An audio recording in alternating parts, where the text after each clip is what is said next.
development, sorry. But unfortunately, it is actually our last day of seminars as well, guys. But we still have today.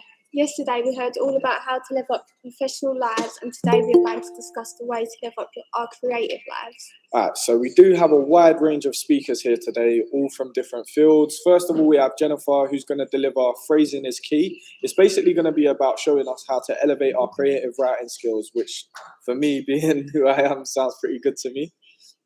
Next up, we have Devron and Saffron here to discuss how they found their inspiration to write songs and how you can find yours too. Devron and Saffron are both aspiring artists and are both well experienced at writing their own songs.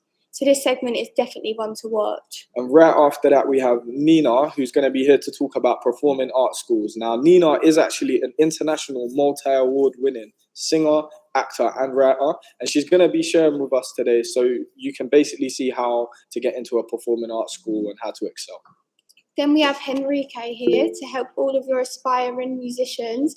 Henrique is in a band himself and gets paid to play at gigs all the time, so he's going to shine some light on the industry for us and talk about how you can start getting paid for your music too. And then after Henrique, we're going to have Autumn, who is basically here to talk about the music industry as a whole. Now, Autumn's been a singer who you might have actually recognized from The Voice Season 4. So make sure you stay tuned for that, because she's going to be talking about all of her experiences with the music industry. And then also, before we get started today, I just want to remind everyone here again that we need to be very respectful towards our amazing speakers by just making sure that while someone's talking, your microphones do stay on mute. Please remember that the seminar will be opened up to questions at the end of each segment.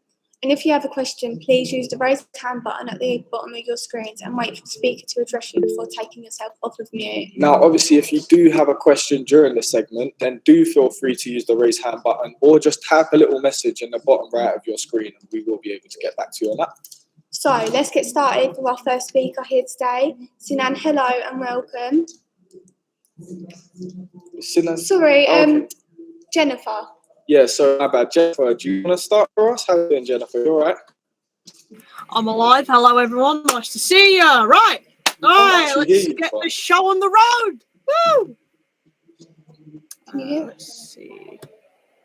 I'm not sure what's going on, but we can't actually hear you at the moment. What? Really? Huh? I can hear her. I can hear her. Ellie said she can hear her. Oh, she can hear her. Okay, maybe it might just be us. All right then, Jennifer, take it away. We'll sort this out in a second. Okay. Let me get the good old PowerPoint up and get this show on the road, as the cool kids say. Well, no one says that right now. 1 minute. Let me present. Give me a moment. This is going to take a little bit. I'll do it myself. Right.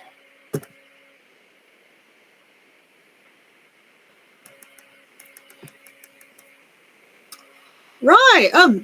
So yeah, today is the last day of the webinar series, and it's well, my turn. First of all, welcome absolutely everyone who has come here today. I hope that you've all had a very nice day so far, and that you continue to have a good day. And well, while this is my segment, as you've heard, that this is about creative writing, I myself hold that career prospect quite close to heart, both in a professional and personal way.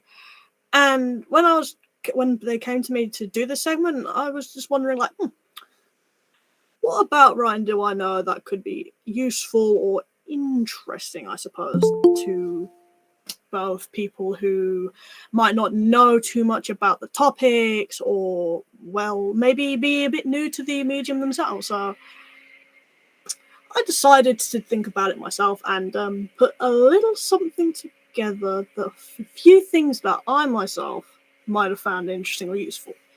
So, welcome to Phrasing is Key, and let's get right into it. First thing first. Have you ever read anything in your life that you really, really engrossed with, that you really enjoyed, that you felt on a personal level, whether that be a book, whether that be a TV show, a movie, or even a game? Anything really with the written medium or an extract can really make you feel things, and especially if it's just words, how they can make you feel and see and visualize a scene so perfectly, like it's an actual movie, is absolutely impressive. And how they do it is, well, there's a lot of ways they can do that, and it's just how can they do it? Most importantly, how can you? Wow, as I said before, I thought of a couple ways that I myself might have tried. Well, I tried to do it myself, and I thought I might share a couple with you lovely people. And hey, as I said, if you learn something interesting today, then I've done my job, and that's the thing that matters at the end of the day. Well, let's have a little peek behind the scenes, shall we? And we can start off something that is a really, really simple thing, but also can be quite easily overlooked, because it's the little things that count. While this can be overlooked, there is one easy way to draw someone into a scenario, and that is using their senses. You need to get into someone's head when you engage them through writing. You need to put yourself figuratively, kind of literally, in the reader's shoes. So, a look outside, for example. How would you describe the outdoors or the scene around you to someone who isn't physically there?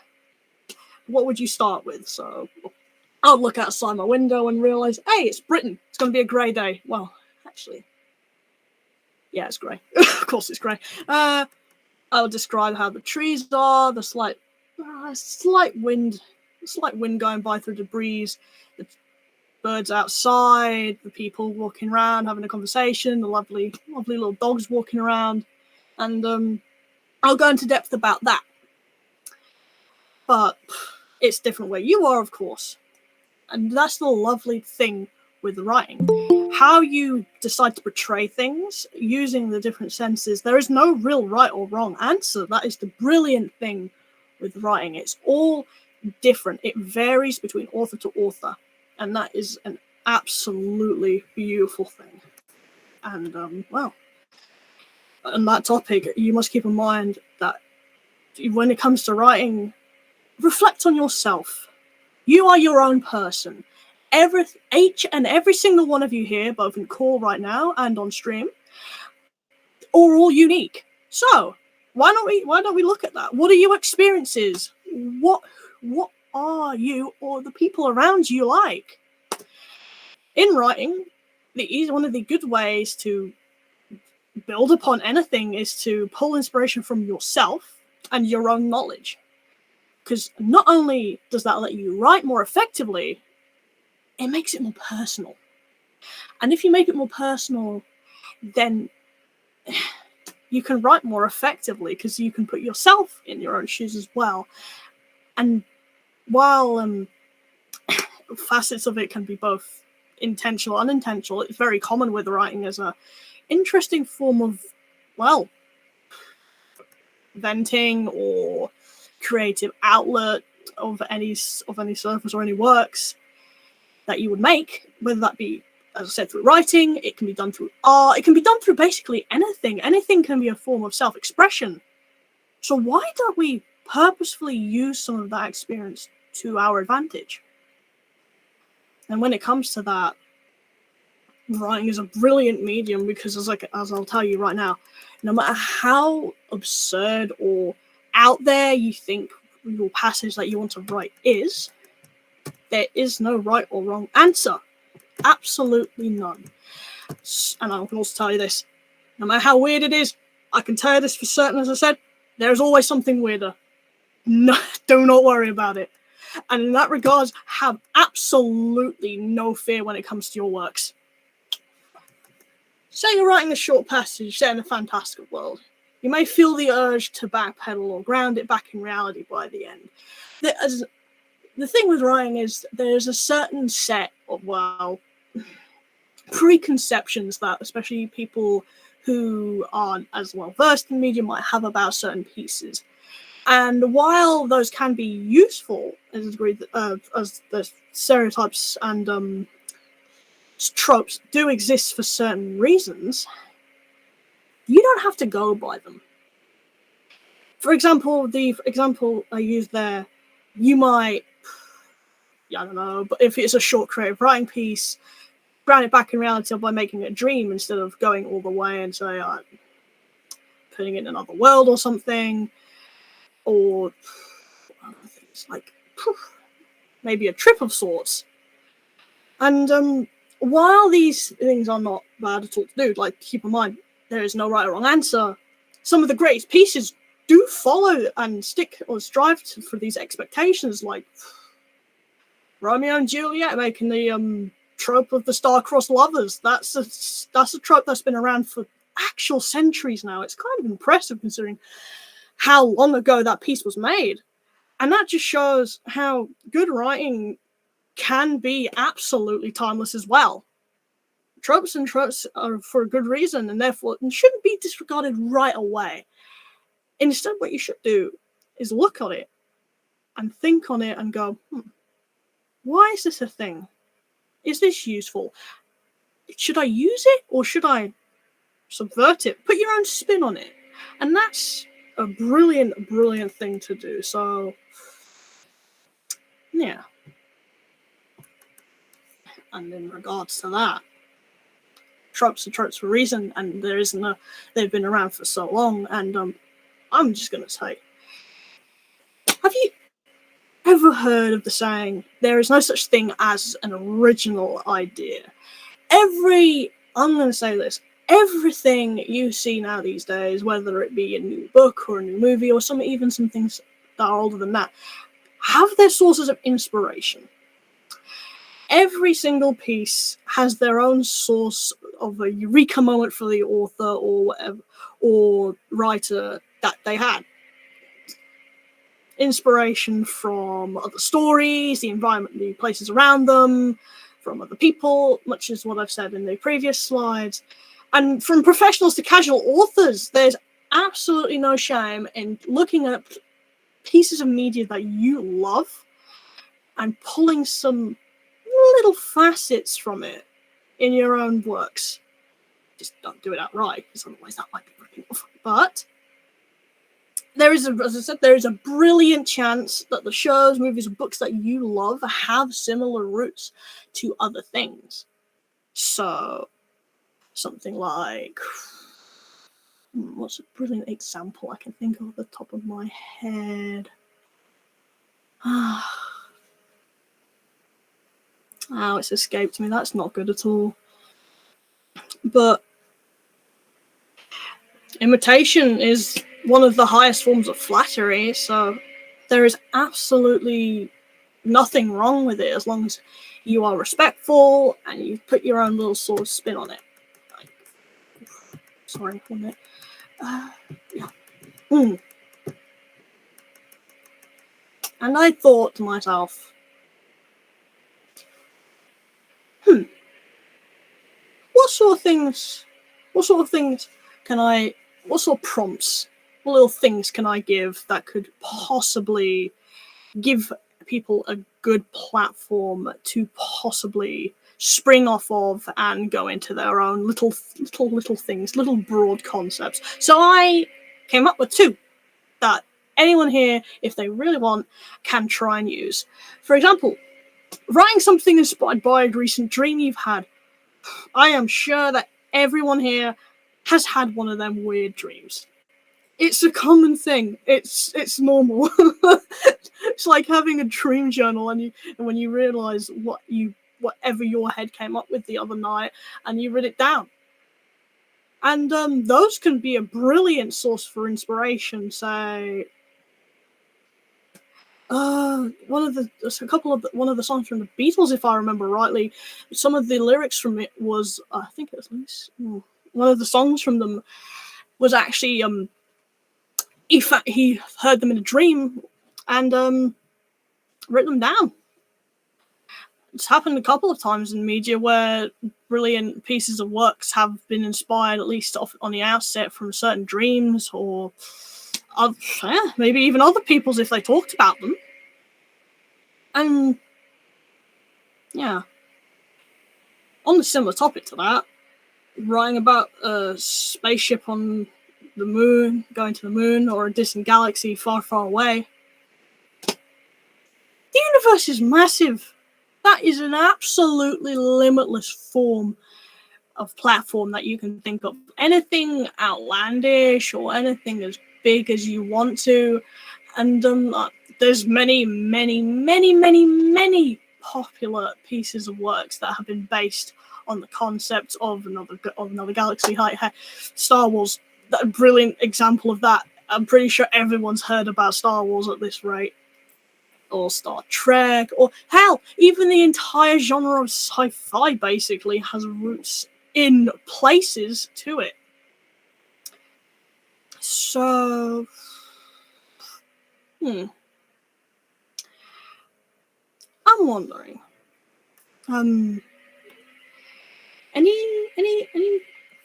questions? And I'm very thankful for all of you being here to listen to me. I'm very sorry. I might have been a little bit nervous during this, but I'm very, very, very thankful for everyone being here today to listen to me talking about a topic that I very much enjoy. And I'm wondering if there is any. Oh, as I said, is there any questions? I will be willing to try my best to answer anything.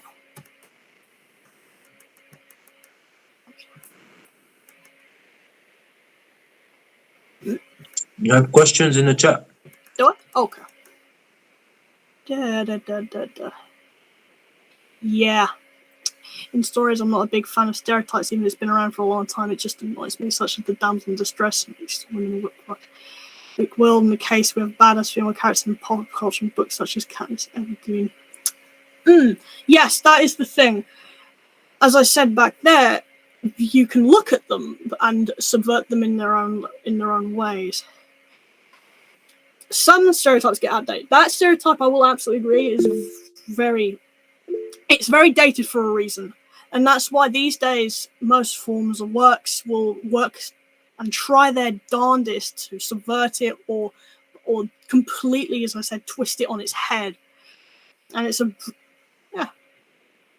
there's absolutely nothing wrong with not liking it. And I don't have any dreams. What other things can I use to write inspiration to write? Your life experience, for one. What have you gone through in life? What have your friends or family gone through in life? What interesting things have you heard in your life? What anything really. Doesn't have to be dreams at all, as you said.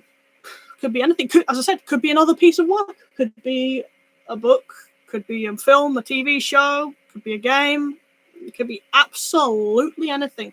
And as I said, doesn't matter how outlandish it is, guarantee you there is something weirder out there. Do not worry. Have you ever thought to write about something that you have dreamt about?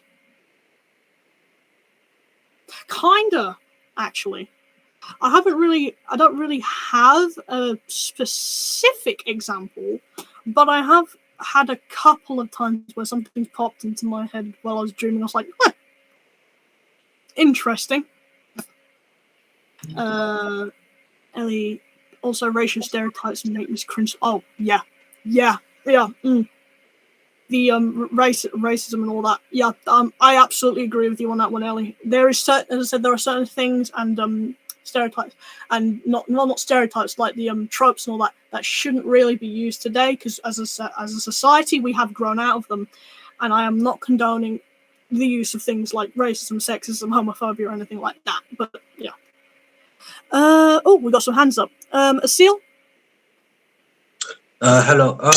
Hi. Question, because it's a bit similar to Raz's question. So me, I have no dreams. I mean, I rarely do, but also, like I used to write a lot, and now no matter what I do, I have no inspiration, no whatsoever. I have no motivation to do it, and it's like periodical. Like sometimes it goes, sometimes it comes back, but like it's been like maybe 2-3 years now, and like I can try whatever I want. I'm not able to find the drive again. And what would you advise me to do in that case? You see, the thing is, when I hit burnout, when I go a little bit too tricky myself, is the thing is I have, as I think you have done, is take a big step back, and in my case, either go out and just look around, or possibly look at other pieces of media to try and inspire myself. for at least an idea. I wouldn't directly take from it at all, but I'm just like, okay, that makes sense. Or, oh, like I could possibly tackle it like that. Or I would maybe talk to some people either in real life or possibly online about possible ideas with what I have and take it from there. How I would gain inspiration and motivation from that for the 3 years, I'm like, sadly, I'm not 100% sure. As from my own experience, I would have to take a breather, and I really wish I could help more than just say that. I'm so sorry. I don't force it. Do not force it. That's one thing. I mean, you can put a little bit of pressure on yourself, but if you force it too much, then you'll burn yourself out hard, and that will just be worse. That goes for any hobby, to be honest, whether it be art or possibly even to a degree sport. Because if in sport you push yourself too hard, you could cause permanent damage, something like that. Yeah. I wish I could give more of an answer. Sadly. Hi, Razzie. Hello. Hi, how you doing? I've got a question for you actually. I just wanted to ask, do you feel like if someone was to basically have an idea that they've based off of somebody else, say for example a friend, a colleague, or just someone that they watch on social media or whatever, do you feel like there's any recognition in that, or do you feel like it's something that they should avoid? It depends on the topic, I would say, especially if it's a more serious or possibly personal thing for that person. If you are going to make a piece of them, and if you are going to put it out there online or publish it, you need to ask them for permission. You absolutely have to, otherwise that could be possibly a legal thing, depending on how they tackle it and the topic can matter really. Say, for example, your co-worker, friend or family had something, I'm not going to specify anything, traumatic, and you wanted to write about it in your book and you didn't ask for permission, they could possibly sue you or get you to take it down at the very least. No, I get you, but I meant more in the way of, like if you have a story that, say they say it's okay, like you've got the green light, like do you feel like that person should feel like they've sort of not based it off of their own imagination, or is it like, well, if you write it, then doesn't matter kind of thing? The thing is, sometimes finding the balance. You need to do a little bit of both. So I said you need to take a little bit possibly from yourself and from your surroundings. It's depending on what it is. If it's like a autobiography or a biography of yourself or something, then it would probably be a little bit more exactly what happened. But if you're basing it off with some mixing it with your own thing, then it'd be a little bit different. It's a really tricky thing to explain, but in short, it's a little bit of both. It depends what you are writing. Okay, thank you for answering that. Anyone else? I cannot see everyone. No.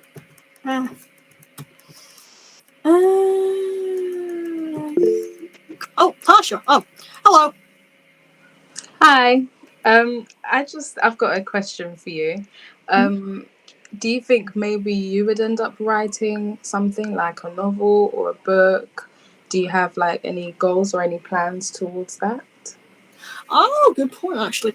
Fun fact, I am not really working on a novel, but I will be, especially after this month, probably working more on some of my own personal projects, as I do really enjoy creative writing. I have a couple of writing little groups online that I work with where we are making something, and I'm looking forward to getting more down with that. And then, of course, I will be going into slightly more semi-professional when I go to my higher form of education, where I will be making more pieces. I am not sure what yet. I'll have to see when I get there. But possibly. Okay, I have one last question for you as well. I am an artist and I do find it hard to write, just exactly like a seal, like it comes and goes. Those creative juices don't flow all the time. And sometimes I feel like if I do go out and I do look around to find inspiration, that doesn't always help. So, um, where would you advise a creative writer to like you said you've got people that you write with and stuff. Where would you like tell them to look when it comes to like finding other people and like sharing ideas when it comes to creative writing? Finding existing people or ideas. Depending on what you're doing, especially if what you are writing or working on is part of an existing piece of media, you might be able to find certain cliques online of people who are like-minded where you can share with them about that topic or that thing and go from there. But if it's not, then you probably have to go to more either your existing friends if you want to talk to someone, or possibly look at media in a similar vein in places. I mean, that goes kind of what you were saying before about looking for inspiration, but it can be helpful in a way. Inspiration does strike from really weird places as well, to be fair. I can't tell you where you could just be, say, having a shower and there it is. You figured it out. That happened more times than I like to admit. Anyway, yeah. Thank you very much. No problem. Alia, have you ever thought to write something about that? Oh, something about what? I'm sorry, Alia. I'm just reading in chat what you said. I just noticed.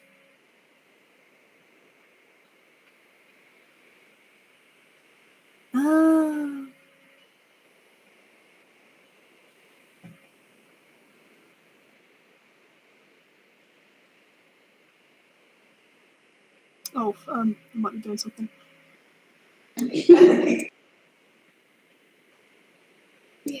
All right, Jennifer. I can't see any more questions, so I think we can wrap it up there. But I just wanted to say thank you for, what you've just said. A lot of that stuff, me as a creative myself and a writer, there's a lot of things you said there that I think I could actually take on board. So I really do appreciate you taking the time to say what you've said today. Thank you very much for having me. I hope that I did at least a semi-decent job. I was a little bit nervous. I might have sadly missed a couple of little points that I probably could have brought up, and I am very sorry for that. But I'm thankful you've had me here today, and I wish all of you a fantastic time and a very, very well. I wish you good luck with the rest of the seminar. Thank you very, very much for having me on. Don't worry, Jennifer. We've all been very pleased having you. You did a wicked job. But for now, guys, we are going to go on a 5-minute break. So if you want to do what Asil is doing and have some food, that is excellent. And we'll be back soon.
Hello?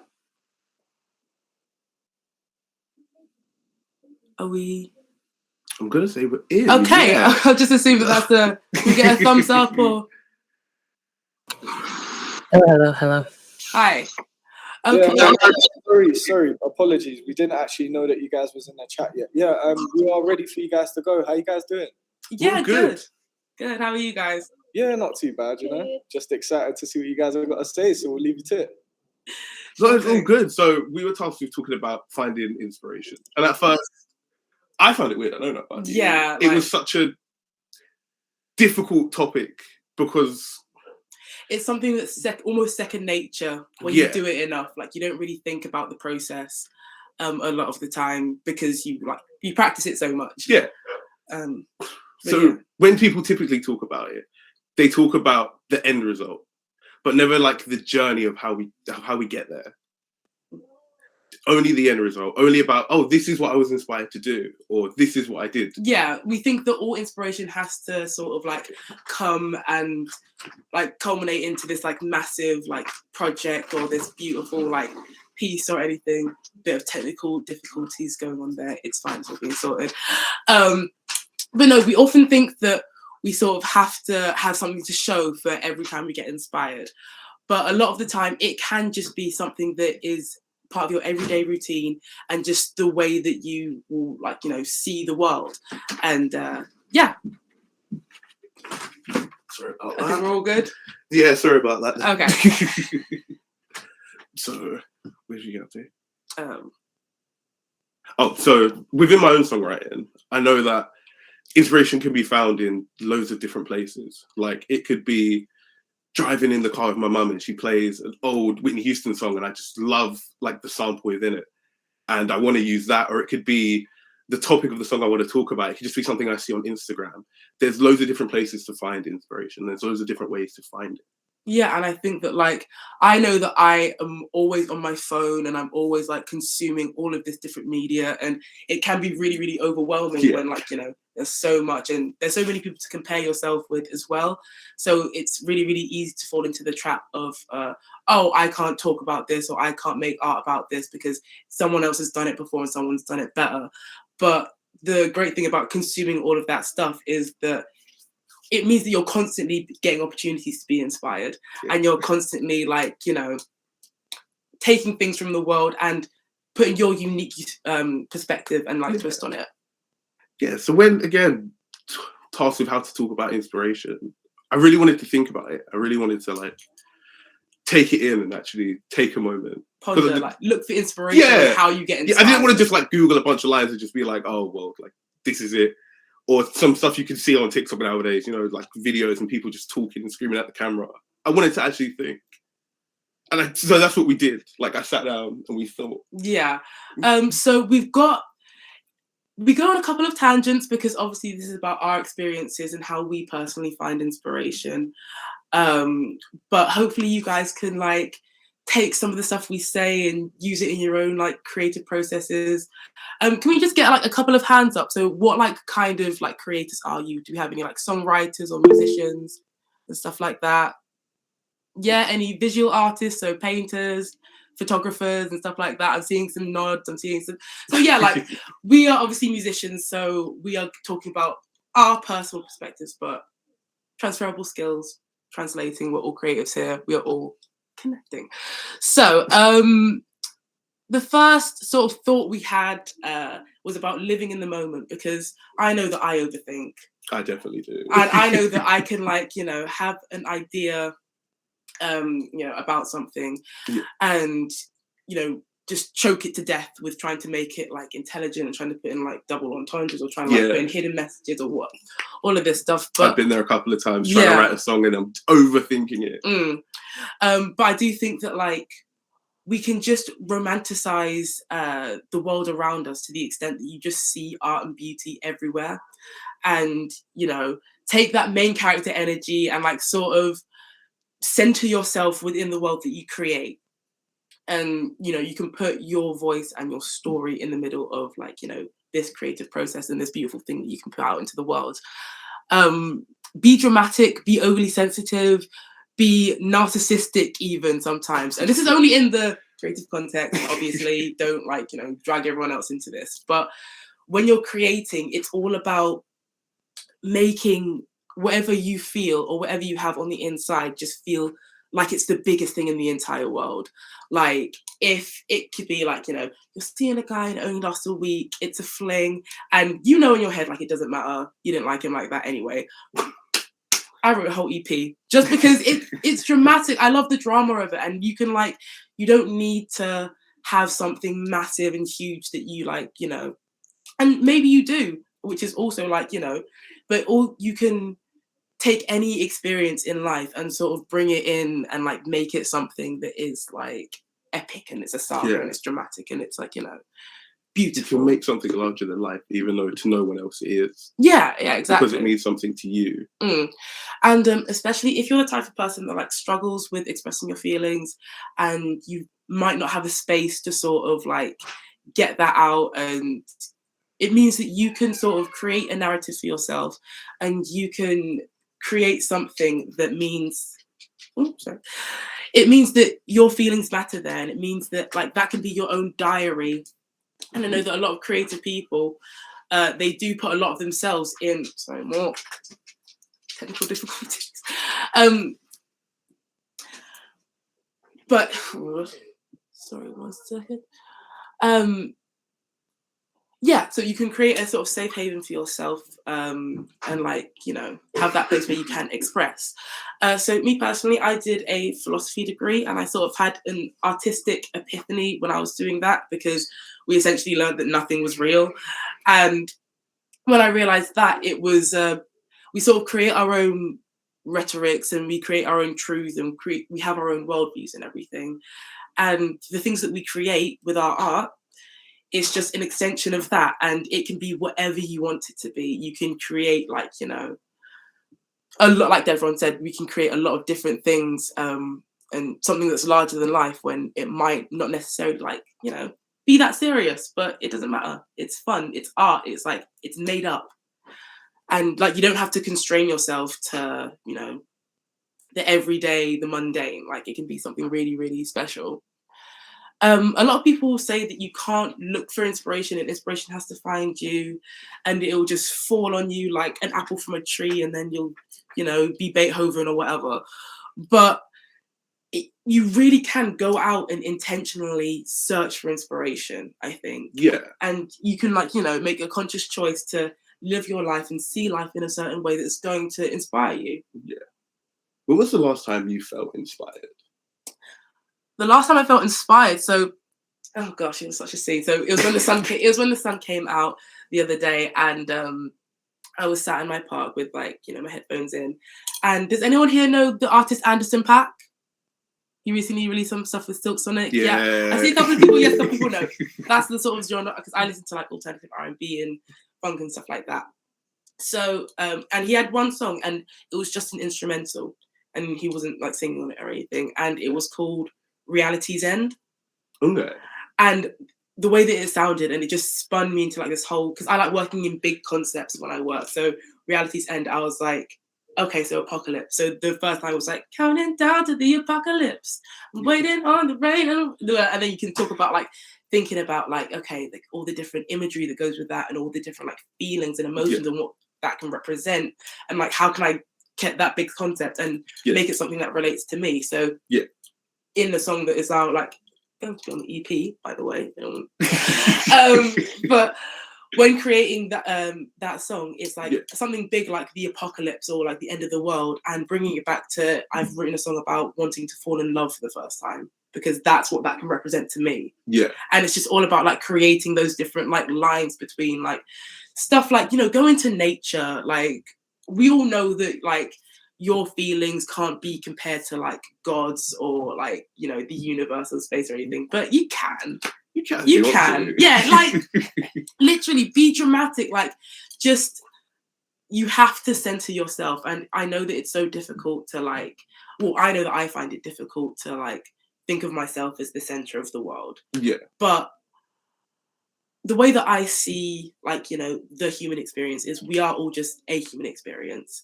And you're the only thing that is ever going to experience life from your unique perspective.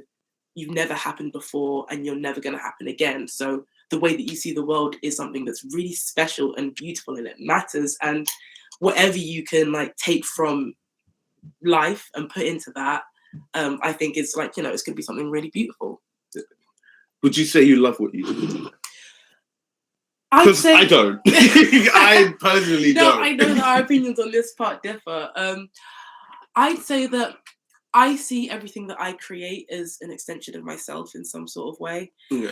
And so it means that all the love that I put into, like, you know, my writing or my craft or whatever, it's an extension of like the love that I have for myself. It's an act of self-love. Yeah. So when I am creating and when I am in that headspace, I feel love. Yeah. Or I feel like, because I know that I had trouble honoring my feelings and like feeling my feelings for myself, like for a while. I don't know if that's something that like anyone else can relate to, but I know that sometimes like it's difficult to get out of your head and like sort of just like be in the moment. So in doing the work to like honor those feelings and say, no, like the way you feel does matter. Yeah. And like the way you see things and like the way you live, it is like okay to like be in your feelings about something. You don't always need to be the mediator. You don't always need to be X, Y, Z. Yeah. So in discovering that about myself through music, that was an act of self-love. So that's why I'd say that I love it. But I know you're a bit different. Yeah, I don't feel like I can love music because love is such a difficult one for me. Love, you can have so many different avenues for it. And as points there, you could be with someone that you really do love. You just hate them in that moment. They've just done something. It could be something minuscule. It could be something grand. But I'm infatuated with music because everything about it, from the production to the recording to the live shows to just the small little details in the mixes when you're just sitting with your mates in the room writing a song, those little things. I just love all of it. And it's like an infatuation about it because it's all those little tiny details that I just want to get into. It's like that romanticized version of it. It's just like, it's almost obsessive.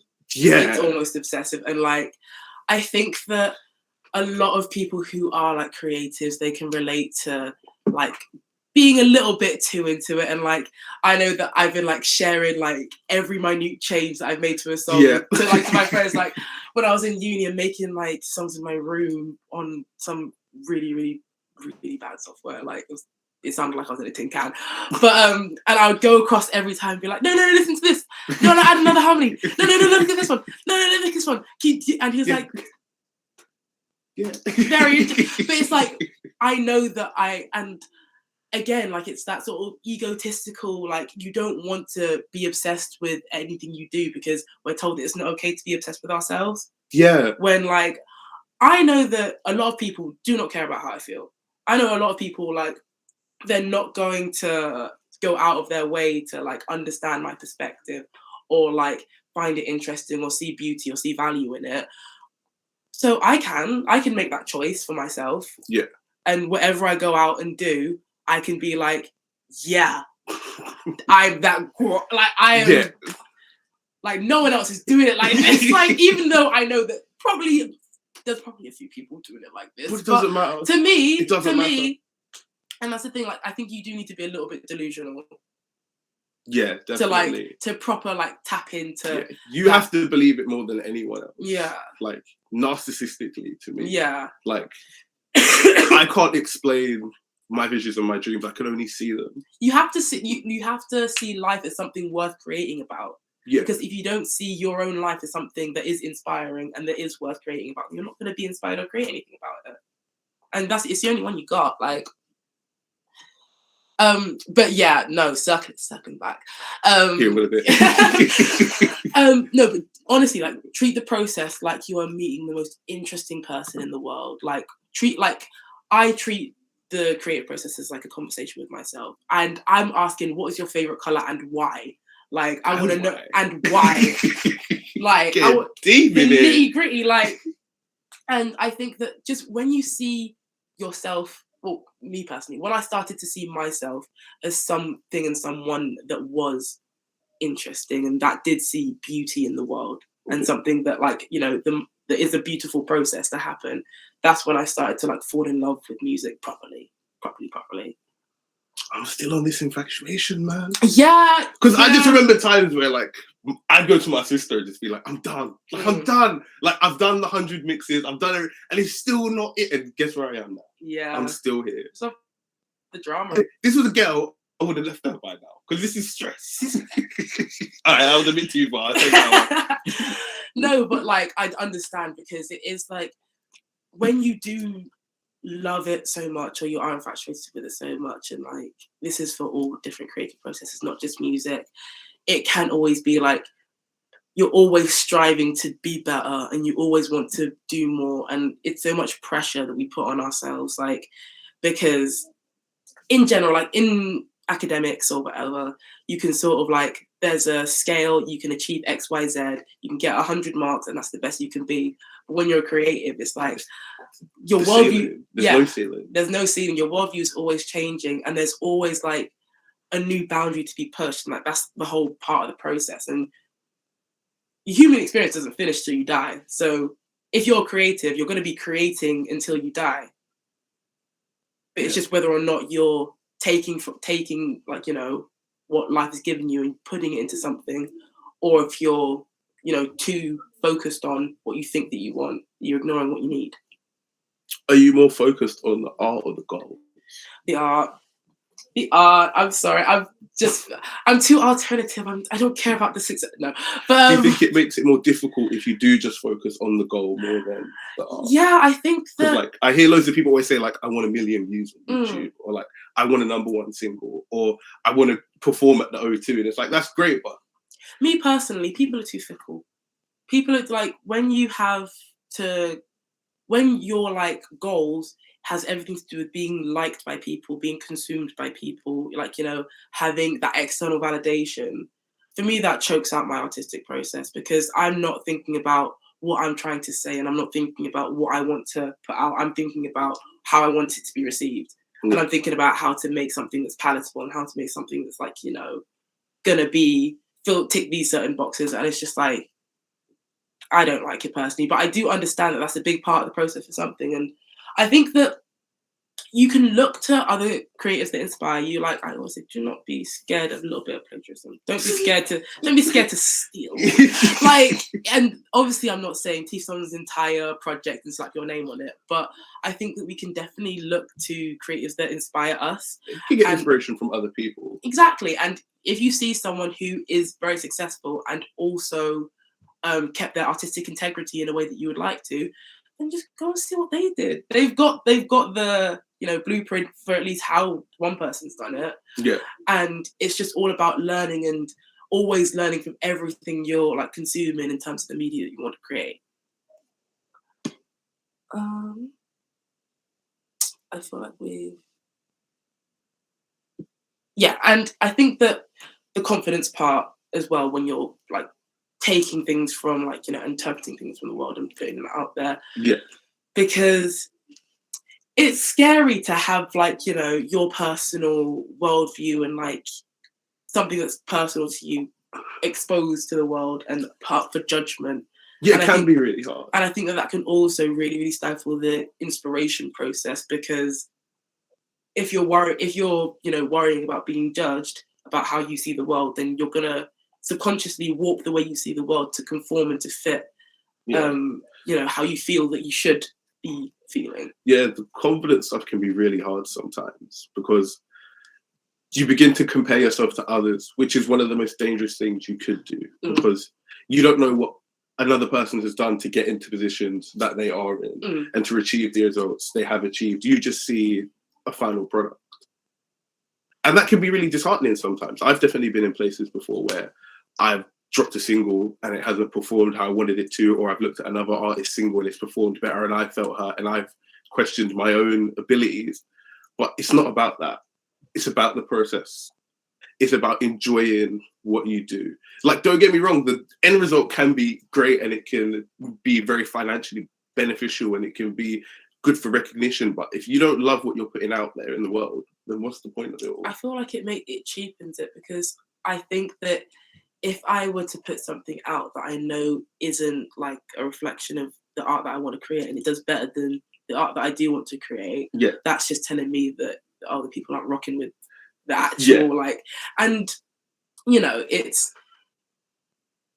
a long process. Like, you know, neither of us are like at our final destinations yet in terms of like finding the creative process. Yeah, but it's all about just sort of having that sort of trust and faith within yourself, and that trust and faith within the innate value in how you see the world and how you see everything.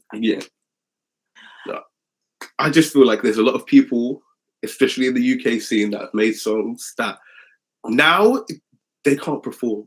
They won't perform because it's embarrassing to them, and they didn't love what they did with that song, or they just had to do it because they felt like it was the thing to do at the time. And just for me as an artist, I can't have that. My discography means everything to me. And I know for you too. Like, it means a lot. It's about being true to yourself in your process. But I think that we have a video. Yes.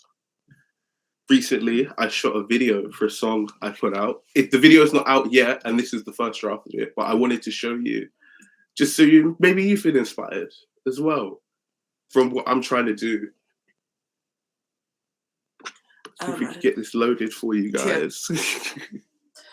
Oh, but before, whilst that's getting prepared, we have a slot for a 5-minute Q&A, I think. So, if anyone has anything to add. Even any thoughts. Do you know what? While we're waiting for the video, I just want to say I've been really enjoying you guys' conversation, because I actually do make music in my spare time as well. I rap, I do try and sing, and I've jumped and dabbled in a lot of different genres. And I just wanted to ask you guys what you think, because I felt really intrigued about what you guys were saying about how you need to sort of love the craft more than you love the success. Do you get what I mean? And I just wanted to ask you guys, like, what do you think? Because I have my own opinion, but I want to hear what you guys think. Like, what do you think the best chemistry is, or best balance for, like, focusing on how far your music gets compared to what you're actually making? Do you know what I mean? I think, again, I really only really recently decided to even put music out. Like, all of my stuff was just like sat in my phone or my computer just for me. So I think even right now, like, the split is probably like 90% for the love of it and 10% for any success. Yeah. But, and I don't know if that's the ideal balance, but that's just what works for me. And it's also like, obviously everyone wants to get different things out of like making music and like or making any sort of like art. But I think that like if it goes beyond the point where like you're more focused on the success than you are for the love of it, then I think that's where you sort of like get turned astray. I think like 60-40. 60. Yeah, definitely. I agree as well. Thank you for answering that, guys. Thank you for the we do have a question from Tessa. Hiya. Sorry about that. My laptop was on. I've got a question. You said that you didn't start releasing until just recently. I'm actually like that. I've got like loads of demos on my phone, and I'm just like holding so tight onto them. I don't want to let them go. But I am like almost torn between like wanting to release first and like wanting to get the live performance experience. I almost want to do that as well. So it's like, what would you advise someone to do? Like, would you advise them to maybe get that experience as well as releasing, and like maybe do it at the same time? Or would you tell them to like focus on recording more? Like, what would your advice, and how did you go about it? Do it at the same time. I think that honestly, I had like a little timeline in my head, and I was like, okay, I can't record music until I get better at singing, so I can't do that until I get better at like performing, so I can't perform until I do this, and I can't do this until I do that. And you just like you get yourself into these massive circles. If you're based in London, there's so many open mics depending on like your genre or whatever. Like, look up, or even like just going to spaces that there's going to be other creators at, like other people's like shows and stuff, to like see it, try and get the like experience and record as much as possible. And even if it's not like on the main stage of it all, even if it's not on like the Spotify's or whatever, even if it's a small thing on Instagram, just keep putting things out there, because once you get more comfortable with putting things out there, then you like that overthinking process that makes you just grip on tightly to songs, it will become easier to like let go of that, I think. But no, like I'm proper bad for it. Very, very bad for it. Thank you very much. That definitely answers my question. Yeah, I have got one more. Hello. If you don't mind.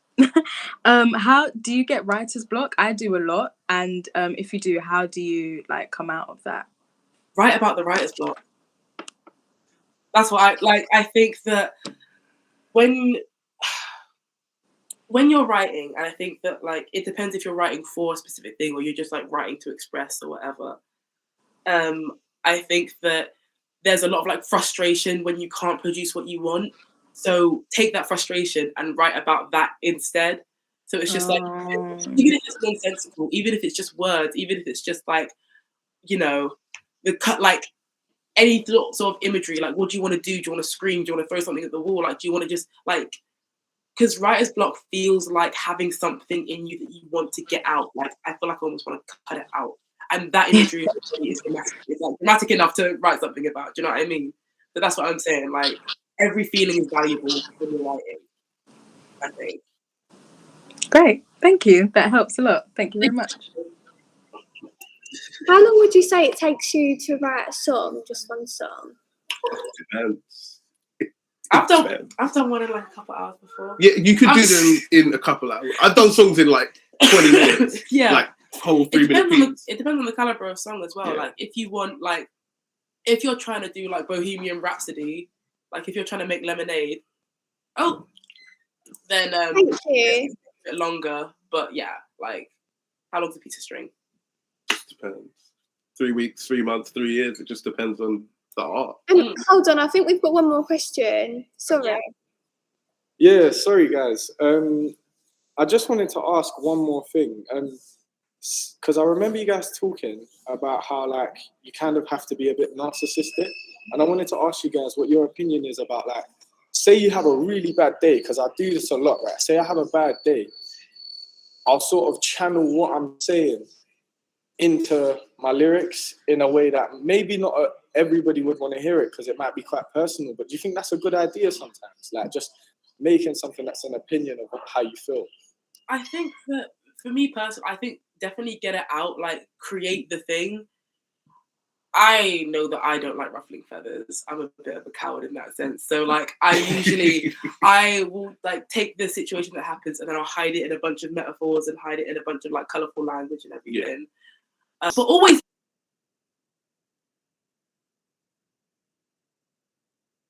back to your mates on the EP. Like, but I say like, yeah, always create though.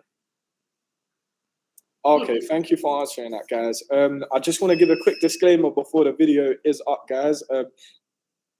Explicit content in the video, so just a bit of discretion, but it's obviously just letting you guys know. But yeah, go ahead.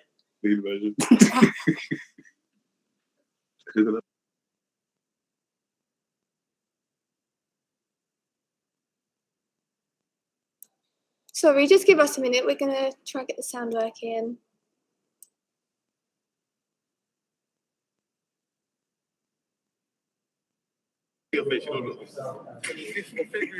What now?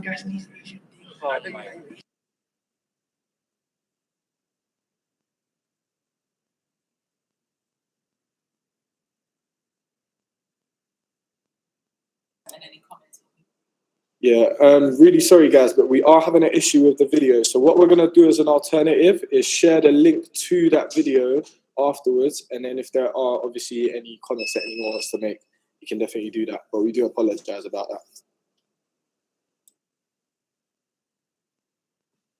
Okay, well, thank you so much for listening to us ramble on. It's all good. Do you know what? Like, I personally have really enjoyed listening to you guys. You know, like everything that you've said has sort of resonated with me a lot because I'm an independent musician, and you know there are others here who do the same sort of stuff, like Tasha, for example. And you know, just hearing someone have an opinion about something that matters so much to us independents, it means a lot. You know, so thank you guys so much for speaking. Oh, thank you guys so much. Thank you. All right. Well, we will. You have to get back to writing. Yeah. I guess. All right. Take care, guys. Yeah, no. See you later.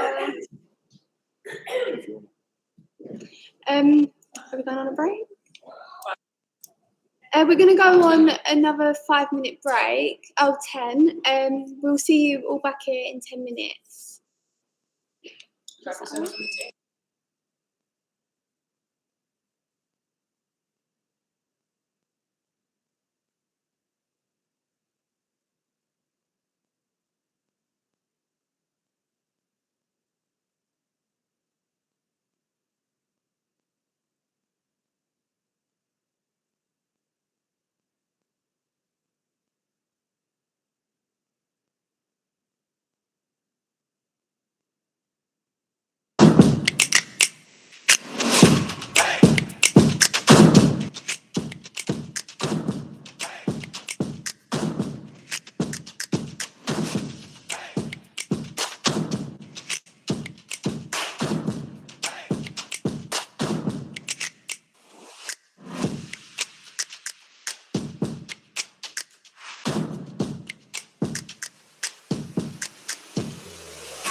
Hey everyone, hope you all had a good little break for the moment. Hope you had something to drink or eat or whatever you needed to do.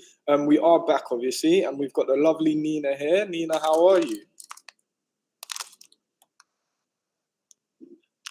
You are on mute. You are muted at the moment. If you look at the bottom left of your screen, there should be, yeah. Hi, can you hear me now? Yep. Great, but I can't hear you. Oh, You can't hear us? Not at all, no? Can anyone else Can hear anyone us? else hear us? Okay. You can hear me? Device may be a bit turned down. You might need to turn it up.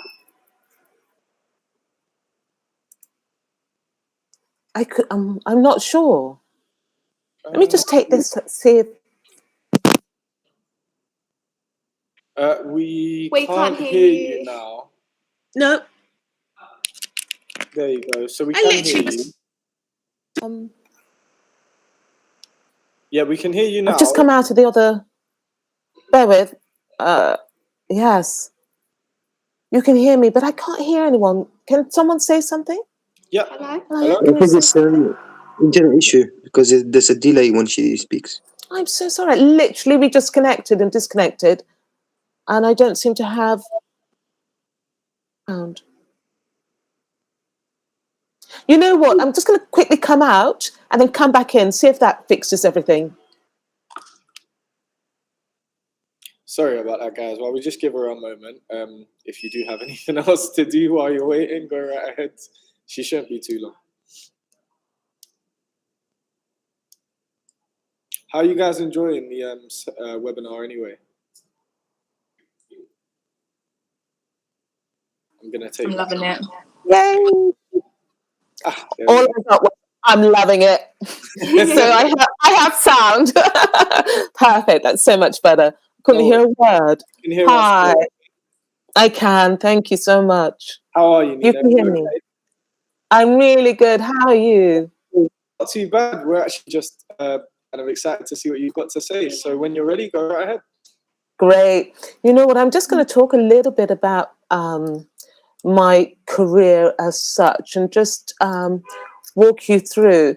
And then I've got some questions really, because I think for me, it's all about not just inspiring you, but just seeing where you're all at. And when it comes to the arts, what you have in mind, what your goals and aspirations are. And if I can sort of shed any light on anything, as well as, you know, all the work that I'm doing at GSA and all other aspects. Now I've done that. I've lost my other one, but so bear with me because it's just written out and I just want to quickly read it rather than, because it'll just encompass everything rather than me having to go back and forth. 2 seconds, it'll take me 2 seconds to go back in.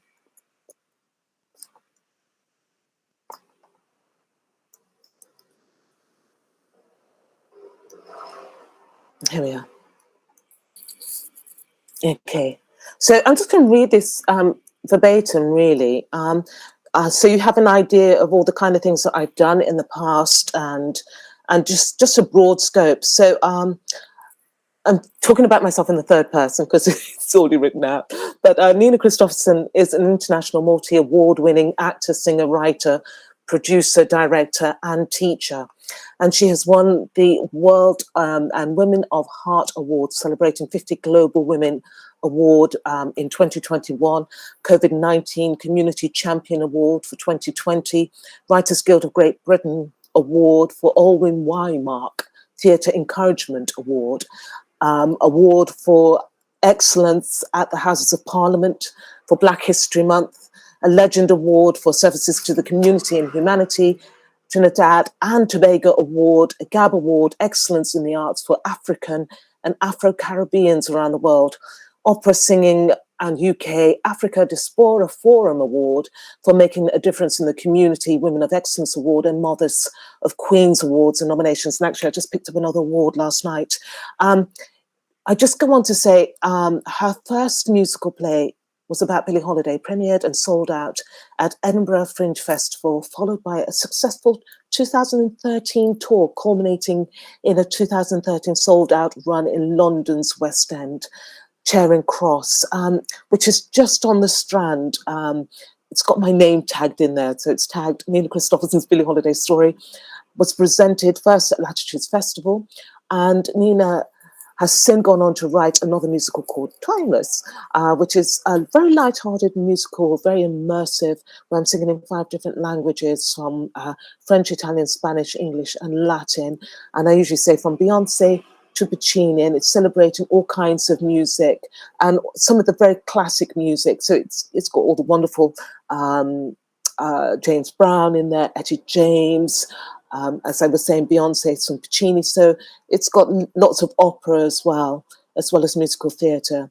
Nina has also played many leading roles in theatre and screen, including Medea Northern Broadside, which is a Northern Company, Cleopatra and Antony Cleopatra, Birmingham Rap, which is also a Northern Company, Valerie Ronson, World of Darkness, which is a featured documentary, Paula Simmons in Doctors, BBC, and Bess in Porgy and Bess, which is an opera, Liz Imbrie in High Society, West End again, and very, very jazz orientated, I would say. That was at Shaftesbury Theatre and also at the Regent's Park. Along with performing in concerts, Nina is also a soloist in opera, classical soiree, and she does voiceover work. And she's also a co-presenter for Channel 2 Talk Radio Women in Business radio show.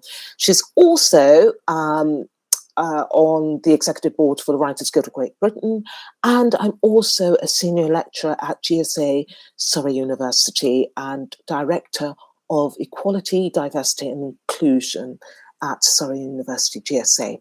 So that brings me back to where we are. So that's all a mouthful, really. And when you go and think about my career, I'm just going to take my glasses off now.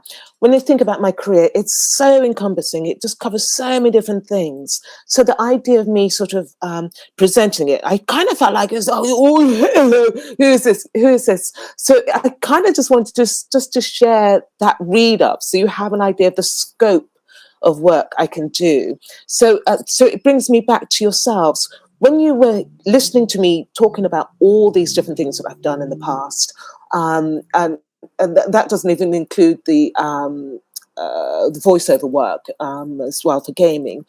What did that conjure up for you? Because really, for me, this is all about how you see yourselves, how your entry is into the industry.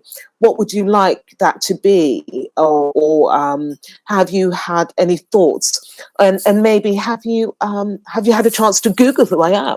And did that come up with any questions or any thoughts? Do raise your hands if you've got anything you want to say or ask me all the way through, because this is more for me a talk between us rather than me just sharing all the work that I've done. And does anyone have a question off the back of me just explaining my vast array of work? Do raise your hand, use the emoji. I'm presuming we've got the emojis here, or are we in the chat or something like that? Or just unmute yourself and talk.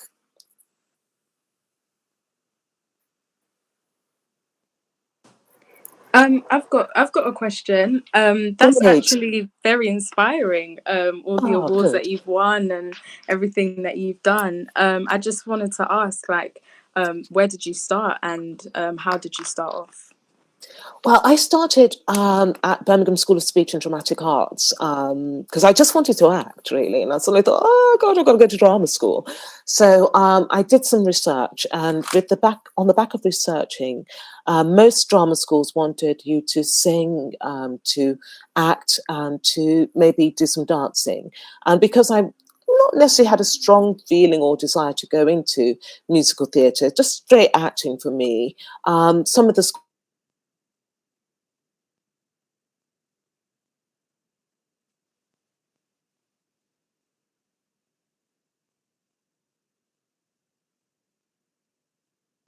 Oh, you're kind of breaking up there, Nina.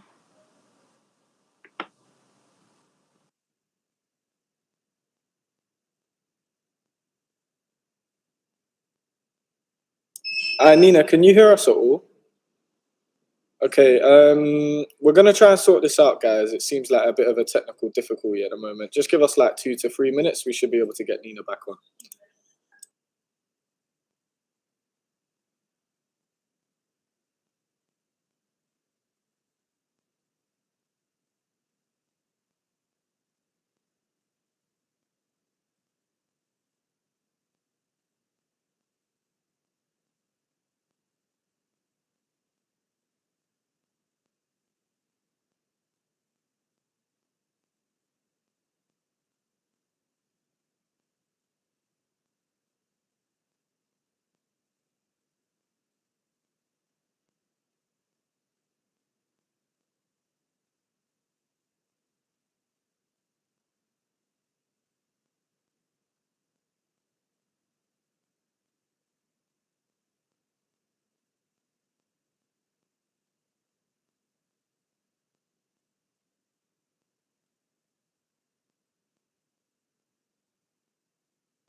While we're waiting for that, what's going on, people?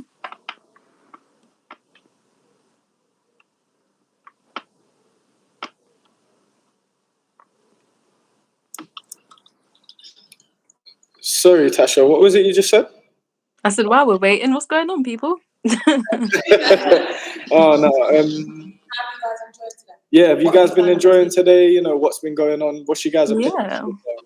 My favourite has been, well, I don't know if we should have favourites, but I enjoyed Devron and Saffron the most, obviously because they're artists as well. It was nice to see, like, to hear different perspective. And I was actually like, what intrigued me the most was when Devron was saying how, like, he doesn't have a love for music, and I had never heard that before. I was like, how can you not love music? Okay, well, she's back. But obviously he explained and I understood, and I was like, okay, that makes sense. You're on mute again. You need to unmute yourself. Done. Sorry about that. Really bad internet connection. I don't know what you heard. Did you hear any of that? Shall I go back to the beginning? Yes, please. If you could run it back from where you started off in the beginning. Sorry about that. Yeah, it's all right. It's okay. It happens. So what I was saying is that I wanted to go to drama school. So basically what I did, I applied to about five of the big drama schools. So I applied to GSA, I applied to Arts Ed, to Webber Douglas and RADA, all the obvious ones. And I suddenly thought, oh my God, then, you know, when you make the application, they tell you all the things that you have to do in order to get in. And to these drama schools, you had to sing, act, and dance. So I basically started taking lessons in all of them. Not that I could do anything. The only one I was confident in is acting. So I suddenly thought, okay, I can act really well. That's going to be my power source. I'm going to really plow everything into that. So with that, I suddenly thought, okay, I made my applications and I got into all of them. I don't know how, but I got into all of them. So I had the choice and I went to GSA. I love GSA because when I went there, they were so nice. Basically, in the audition, the students were nice, the faculty were nice. RADA, they weren't so nice. I think I've lost you again. Can you hear me? Somebody? Yeah, you're all good. We can hear you. Oh, good. Because I was getting the buffering. I was like, I was trying to log onto my phone. In the meantime, good. Yeah, it was just because I suddenly thought I really got to get into drama school. So with that, and I applied and I got into all of them, and I chose GSA, as I was saying, because they were just so nice. The school, they did the dancing, they did the acting, and they did the singing. And I already found out that I could actually sing by that time. So I really wanted to make sure that I was really doing the best I could for my singing. And I was just really lucky. And for me, what I would say that if you're going to apply to drama school, or even if you don't apply to drama school's not the only way in. Do you know what I mean? You can still get in even if you don't apply to drama school. So, but the thing is just to make sure you're well prepared, that you actually do your research and you actually have an understanding of the material that you're producing and showcasing yourself. Can you still hear me? Can you still hear me? Yes. Yeah, we can hear you. Can you still hear me? Yeah, Yes, we can hear you. Can you hear us?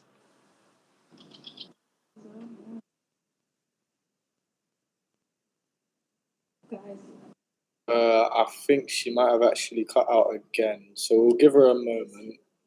If so, then we might have to go on a short break until she does sort this out. Sorry, guys. Yeah, apologies about this.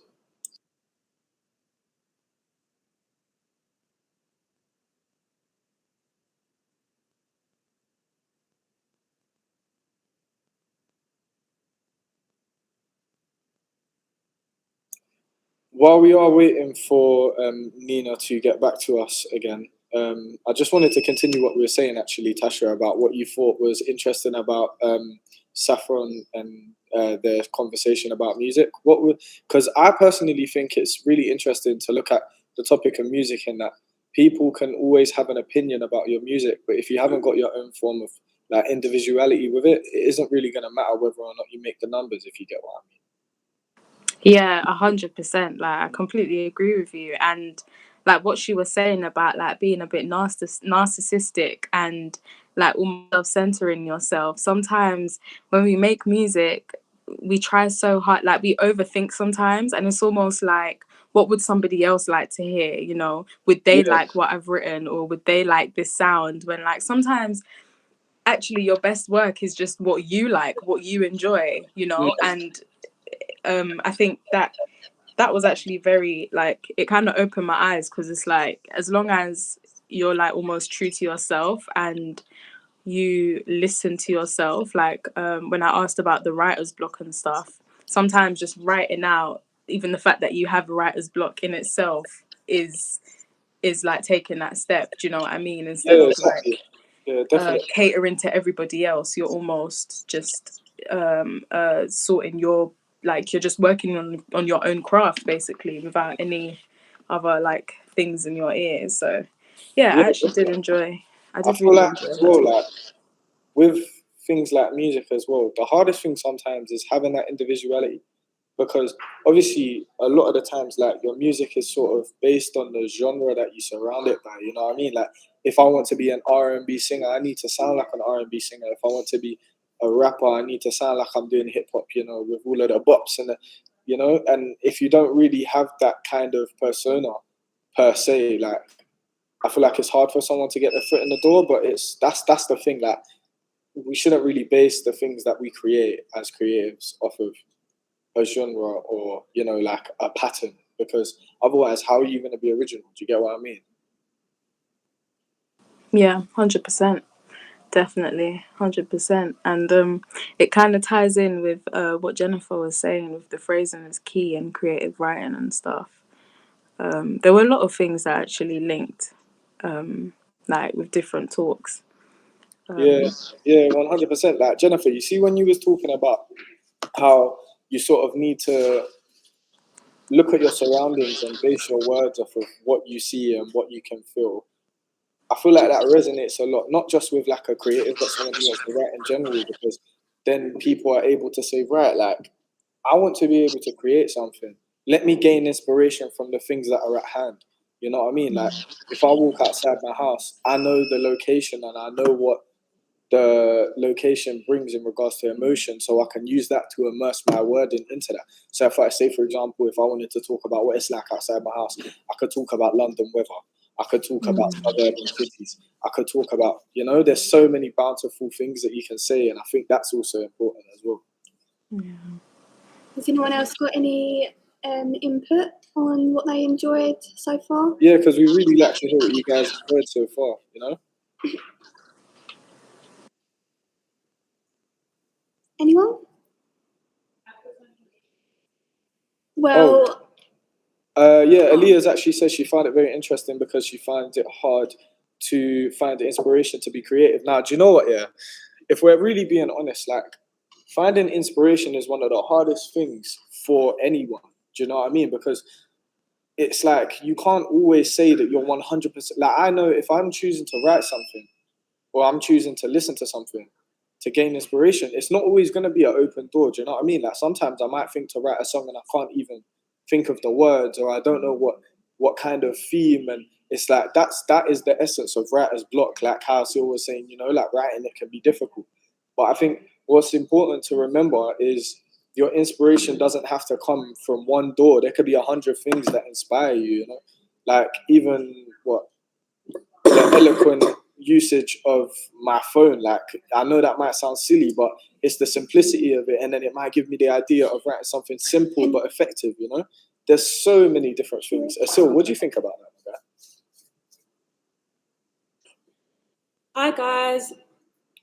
Right, sorry to disturb. So we're going to have a 15-minute break now. Nina, I think, has disappeared. And I'm not sure she's going to be back. So our next speaker is due to start at 1:30. So we're going to take a break now, go and grab a sandwich, grab another drink. 2:30. You know what I mean. 2:30. So go grab yourself a drink, something to eat, and then come back. And then we'll have our final two speakers with you. Okay? If you're thinking of what to eat or drink, ask Asil, because he was eating noodles for Or, about an hour. why not? No, it was not noodles. Sorry, keep going. All right, guys, we'll see you soon. All right. See you guys in a sec. That was tagliatelle, by the way. See ya.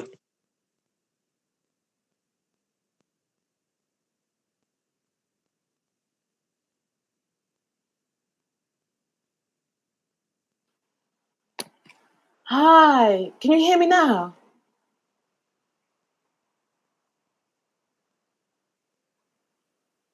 Can you hear me? Yeah, I can hear Yeah, you. we can hear you. Great. Hi, Nina.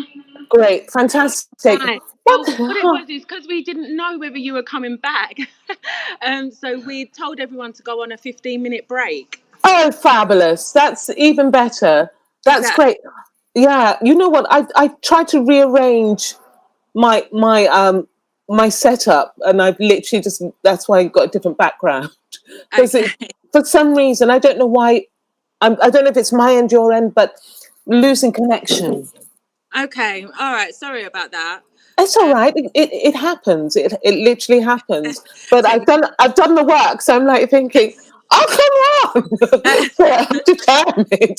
So I literally was just reshuffling my whole flat just to make sure to see if I could come back to you. If everyone is still here, you can carry on. Yeah. Can people put their hands up if they're still here?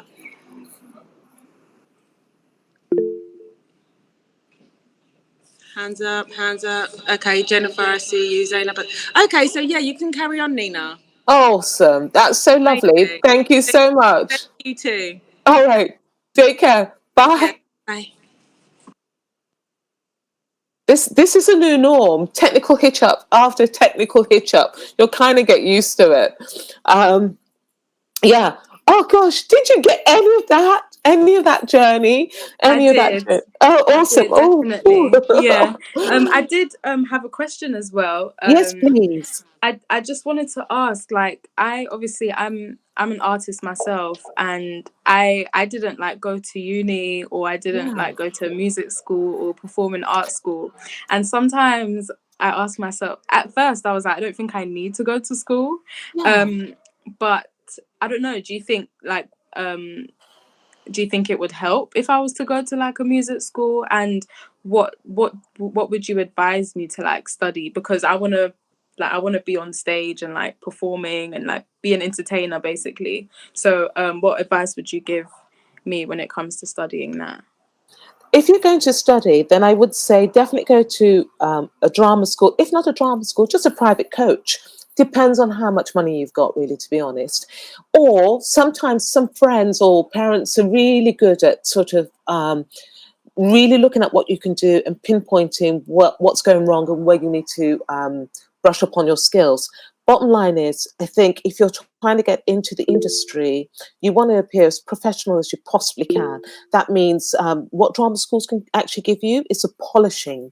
They give you the polishing, they give you the kind of etiquette and background to the knowledge that you're going to need, the broad scope of information that you're going to actually need to hit the ground running, rather than if you do it by yourself, you're in your own isolation. But when you do it with a drama school or with an independent teacher, they will have different sources of background and information to basically say, this is what you do, this is what you don't do, be aware of that, be aware of this. For you, with your performing background and not having actually gone to drama school, personally, I wouldn't let that stop you from actually pushing yourself further, because there's in the stage you can get, and there's certain different publications where you can actually get information about auditions, and with all that information you can start applying for those auditions. But what I would say, when you apply, make sure that the information that you actually have is really pertaining to the job application you're going for.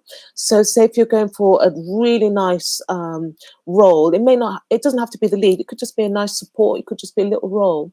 But what you should do is make sure that the role you're going for and the audition material you choose has a relationship to it. Do you know what I mean? So if it's got an accent, you have an accent. If they say you want an American accent, you have an American accent. If they say London, you have a London Brummy. If they say, you know, it's an urban character, the character you choose for your piece is urban. If they say it's RP standard, you choose something that's standard. All the obvious stuff. But you'll be surprised how many times people don't do the obvious. The obvious things will really put you above everyone else. If you're front facing and you go to the audition, there's certain things that you should do when you go into the room. You know, how you actually dress is really important. If you're not dressed correctly, that can mark you down. If you talk too much, they can mark you down. So you go in prepared, you say, hi, I'm da da da da, and this is what I'm going to do for you, and then you present that piece. That's all you have to do. Now, the other thing is how do you get the auditions? If you don't have an agent, or if you're just doing it solo, then, like I said, you've got all those different publications, the stage, and you just need to get a couple of auditions just so you can have an idea of what works for you in the room. What works for you in the bedroom may not work for you in the room. In the room, the audition room, that means that you have to go in really prepared, really professional. If you fluff a line, it can happen to any one of us. If you fluff a line, you just continue. And you don't say, I'm sorry, I've got to start again. You just make it up and catch up in the script where you can, and you just deliver, you know, so, because it's so many times, you know, they now often want you to learn the material if you can. You know, they may send you some material. If they send you some material, then learn it as much as you can. If you're not sure, or if you're not good at learning, there's certain apps that you can actually buy, or there's some free apps that can actually help you to learn the script. Learn the script, present yourself well, turn up on time. Notice I was just bang on time, Wi-Fi, internet, and turn up on time and just really present yourself to the best you can, and let them judge whether you're good enough. Don't you decide. Don't let anyone say you're not good enough. Let the people you're auditioning for, let them say you're not good enough, or could you do this, or have you got another piece? Have you thought? Let them have that conversation with you, rather than you thinking, oh, you know, I didn't do a good job. Just remember, there's no such thing as not doing a good job. The minute they have asked you to audition, that means you're 50% in there with actually getting the deal. The minute you arrive on time with the right material, that means you're 60%. If you know your lines, that's 70%. If you have an understanding of the character, that's 80%. All you now have to do is just do a great portrayal, and then often you can bag the job. So it's not about just having all the professional training. It's how you present yourself. Because sometimes lots of actors who are big names, they didn't go to drama school, but you know, they're doing amazing work. So it's one route. It's not the only route, though. Yeah. Anyone else? Thank you very much. Thank My you pleasure. for answering that. I have a couple of questions. Yes. What are some tips you would have for someone when it comes to immersing themselves into a character? So if you're trying to get deep into the character, personally, what I try to do, I take the script and I look at all the things the author says about my character, and then all the things that another character says about my character, and then all the facts in the script about my character, and I write them all down. And then I think, what's the voice going to be for my character? What kind of physicality is my character going to have? Is my character going to be like an animal? Is it going to be quite, you know, really off, or quite bubbly or light? And then you think about what you want, and then you think about what the writer has said about the character, and you merge the two. And then you think about your own personality, and you bring bits of your personality into the character. When you do that, it actually stops you from seeming fake. Do you know what I mean? Or do you know what I mean? So you don't want to be over too large. You really want to be palatable. You want to be as relaxed as possible. And you become relaxed by adding your personality into the character. And I think that's the best way to actually get into characterization. And I think it's good to play around with voices as well. I may be using a soft voice now, but then I could really make it really broad and really deep. But then, I also can, maybe just change it up and maybe just do a Brummie accent or something like that. Or maybe an Australian accent, so you never know what they're going to ask you to do. So you want to kind of be flexible in your mind and really agile. Nothing you present is ever going to be wrong. Do you know what I mean? That's the key. The key is not just about confidence. It's about knowing what you're doing when you're in the room. And if you make a mistake, don't let anyone know. Don't let anyone know, and you just keep riding the storm and just enjoying that moment. Because if you enjoy it, it really shows when you enjoy your audition or when you're in the room, or you enjoy working on the character. Because when you enjoy working on the character, you'll add lots of different details to the character. Maybe the character winks a lot, or weird, or maybe the character, it's just like scratches their nose a lot, or bit broad, bit like that, So it depends. So it's really understanding the heart of the character that the author has written, and understanding the heart of what you want to present, because you have power. Once you take on that role, you have power to say what you want the character to be like, and I think that's really important to not throw that away. Do you know what I mean? Because they really would appreciate it. Because sometimes you'll bring things to the table that the author didn't think about, neither did the director or the producer, and that's what they want. They want to see that you can bring something new and something alive. Yeah. Thank you. That was really helpful. Thank you for that. Thank you. I've actually got another question for you, if you do have time. Yeah, definitely. I used to do a lot of acting back in the day in my secondary school, and I really did love acting. It's something that to this day I'm still quite interested in. And one of the things that I always found to be quite interesting, and tried to make sure I always get right, was making sure that any character I played in the theatre or when I was just rehearsing lines, I didn't fall into the cliche. You get what I mean? Yeah. If you choose to act out a character, you are the most typical version of that character. So if he's strong, just going, oh, yeah, or, and so I was wondering if you had any tips on what's the best way of keeping away from the cliche of the character. I think there's a trick almost like called, or should I say, a style of acting called Meisner. I don't know if you've heard of it. No. It's a really interesting way of actually getting into the character. So it's like a call and response. So basically, what you see in front of you, you look at the characteristics, what the eyes are doing, and then you bounce off that. Do you know what I mean? Rather than thinking, okay, if I'm going to be a street kid or somebody posh, this is how a posh person acts. This is how street person acts.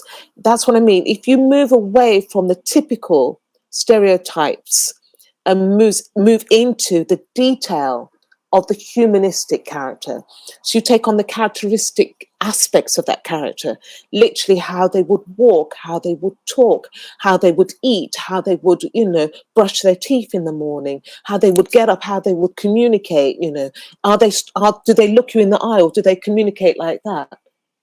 Do you see what I mean? All these different things. Some people don't look you in the eye. Are they down here? Are they over here when they talk? And then come back. Or little things like that gives you a lovely little flavour that others won't bring to the table. And those are the things that a good director will think, oh, I like. Did you see how they did that? Did you see when they did that? It was cool. I didn't think of that.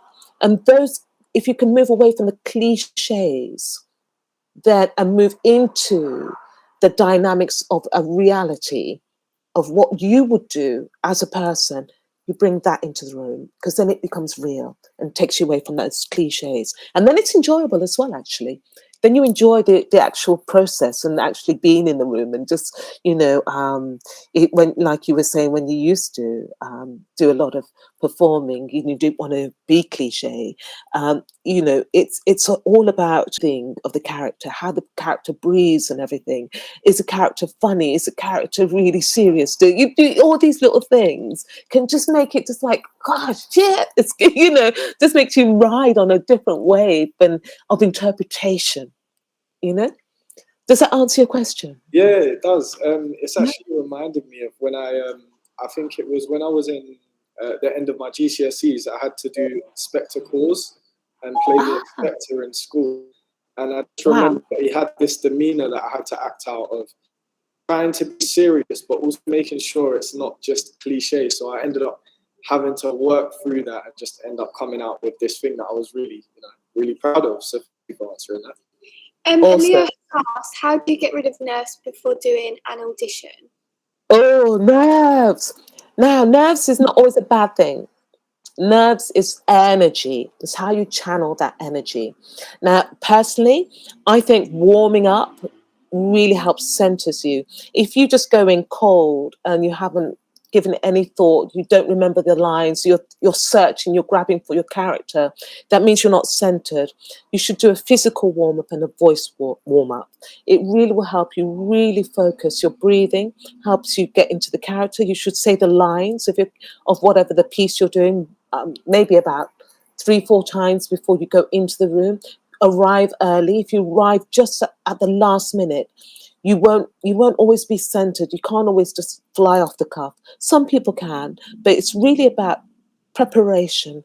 Really prepare yourself. When you're prepared, overly prepared, the nerves are there, but you can control them because you know what's going to happen.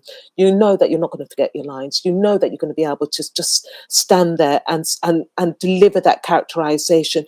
You know that you can really almost experiment in the room, because sometimes when you're in the room, you don't know what you're going to get. You don't know if they're going to ask you to do something, which sometimes when if they direct you in the room, it can throw you and you can lose your line. But if you're really overly prepared, they'll ask you things and you'll be able to just run with it and enjoy it. The enjoyment comes from over preparation. If you're underprepared, the nerves kick in, and when the nerves kick in, when you're underprepared, it makes you forget everything. Every now and again, if there's something that I really, really, really, really want, and my knee can go, I can get a shaky knee, and that shaky knee, I'm like thinking, oh, mother, you're doing it. You're thinking, oh, but then I just think, oh, forget that, and then I just go right into the heart of the character. My knee may be shaking, but I'll just deliver a really good performance. And often they know that because sometimes you could walk into a room and there could be about 20 of them auditioning you. This is when you get to the finals. And if it's something that you really want, the more you want it, the more the nerves kick in. And this is where the preparation really helps. So if you have a shaky knee, or, some people get a trembling lip, some people sweat, doesn't matter, whatever it is, all you do is you stay in the heart of the character and deliver that character, and you can still walk with the job. I've done it many times, or if you've got bad throat or sore throat or anything like that, don't worry about that. They really are forgiving. All you do is just be overly prepared, know your lines. It's the same as before. Be on time. Don't talk too much about things that aren't relevant in the room.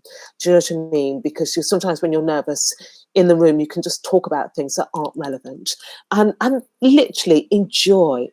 And that's the best way to prepare if you're nervous, and just to control those nerves with lots of exercises, physical warm-up, voice warm-up, and really saying the lines and knowing your lines. Those are the best ways to really prepare yourself to control those nerves. Yeah. Thank you for that. I've got one more question. Yeah. Would you say there's like an age category that you have to be to get into this industry, or maybe start learning points in the industry?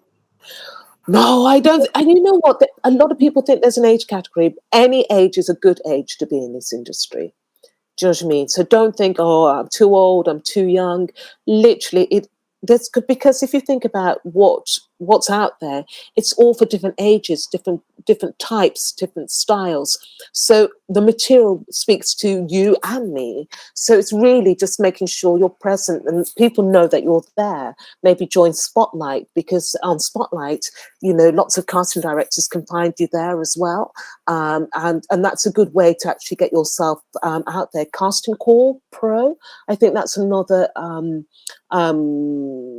I think not an app, but another way of actually getting yourself out to the public and to casting directors and producers.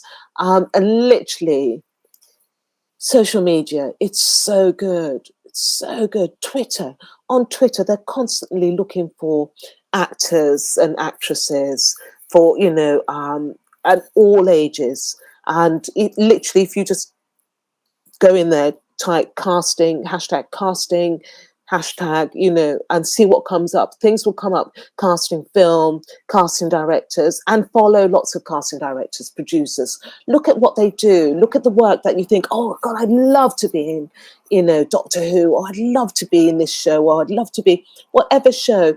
And literally follow the writers, follow the casting directors, the producers, and make conversation. You know, sometimes when they post stuff, you know, make a little comment. If you keep turning up, they eventually will comment back, and they will notice you. Yeah. Thank you so much. You answered my question brilliantly. What was that? You answered my question great. Thank you. Thank you so much. That's wonderful. Good. Anyone else got any more questions?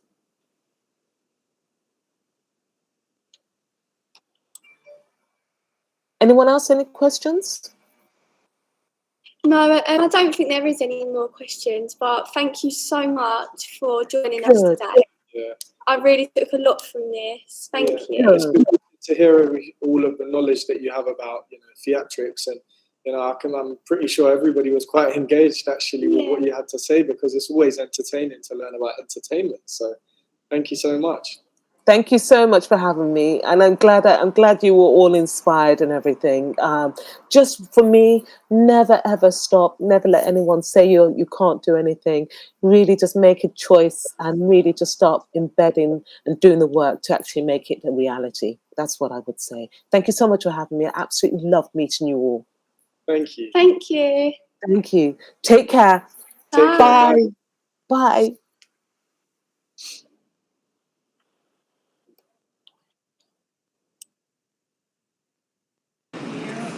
That was amazing, guys. Okay, so our next speaker we have is Henrique. So we're just going to prepare to have him start. So if you can give us a few minutes, and then we'll be back with you. Take care.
Hey guys, how you all doing? Hope you're all okay after that short little break. Now, we obviously do have Henrique here, who is obviously going to do one of the webinars for us. Henrique, how are you doing, man? Hello guys, how's it going? Can you guys hear me okay? Yep, we can hear you just fine. Do you want to take it away? Happy days, yeah, sure. So if everybody can hear, I guess we can start it on. So my name is Henrique. I'm just going to introduce myself very quickly. Thank you so much, Michael Streete Foundation, for having me here. It's a pleasure, and I'm really excited to share a few ideas and a few of my experience as well. So my name is Henrique Franco, aka Blackjack. I come from Brazil, from São Paulo, and I've been living here in the UK in Belfast for the past 8 years. I'm a music producer, I'm a drummer and a DJ. I'm also an audiovisual artist, and I've been working in the industry for over 15 years now. Started off in Brazil, playing music there. I played in church for a bit, so that's how I started playing drums.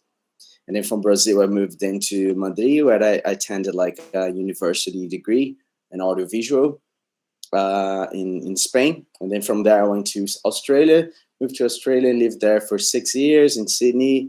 And that's when I really start getting to professional music career, playing in bands and music sessions and producing for different artists and things like that. And then finally, I moved on to Ireland, moved on to Dublin, the south of Ireland, and then now I'm based in Belfast for the past 8 years. So I've been making music here over there, playing different brands. I have my own project. It's called Blackjack, which is like a mix of neo soul and new jazz and Latin influences and Brazilian stuff, reggae, dub, all that's groove, black music. So that's what we're doing here. Apart from the scene not being like a huge scene or anything, but it's a very interesting, bubbling scene here in Belfast. I don't know where everybody is, if everybody's spread it over in England or whatever in the UK. But you guys can tell me a bit about that as well. And so that's basically me. That's in a nutshell. I also have a background in audiovisual. Like I said, I attended university, used to work with a lot of production companies for producing movies and advertising for TV as well. So nowadays, this is basically what I do. Audiovisual content producing, so working with video with some artists or individual clients, private clients, and music as a drum session, a session musician, and a producer.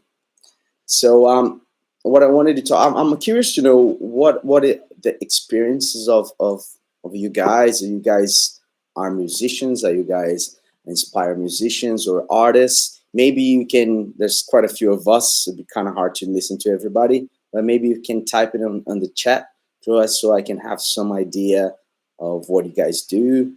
If you're a drummer, if you're a singer, whatever you do, or even an actor, whatever it is. Yeah, I'm actually a rapper myself. Nice. Yeah, I've been making music since I was around, really 14, but it started earlier days at like 9 to 10. And I basically just do music around the idea of like UK hip hop, rap. Started off at grime, and I'm here now. I live in London, so yeah. Nice.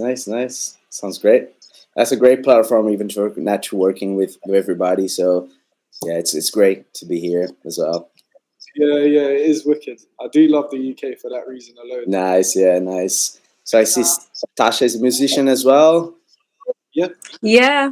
I sing here and there. I like to dance as well. Write my own songs, that kind of thing. Lovely. Good stuff. And Akasha is photographer, right? Might be here somewhere. Yep.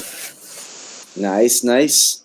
We got some actors. It's quite diverse, which is nice. It's a nice thing. So hopefully you can guys pop in on the chat that I'm listening and reading as well.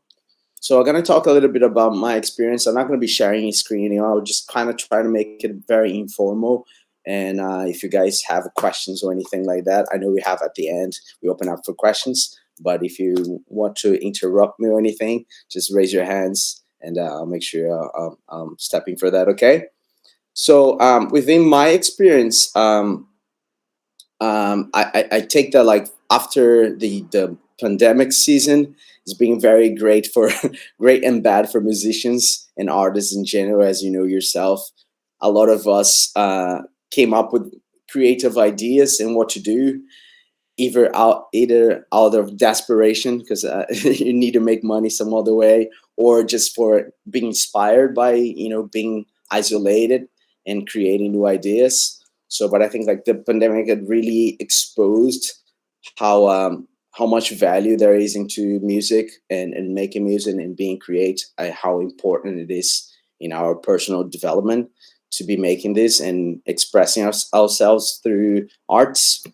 And also showed us how undervalued artists are all over the world, especially in Europe or everywhere.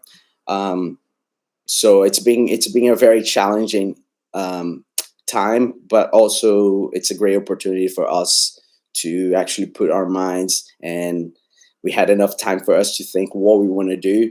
So when it comes to music, it's a very important thing because within the music industry, I think that there's a lot of fields and a lot of roles that you can do in the music. So I'd like to start talking a little bit about that, in a sense that sometimes people think, I'm going to be working with music.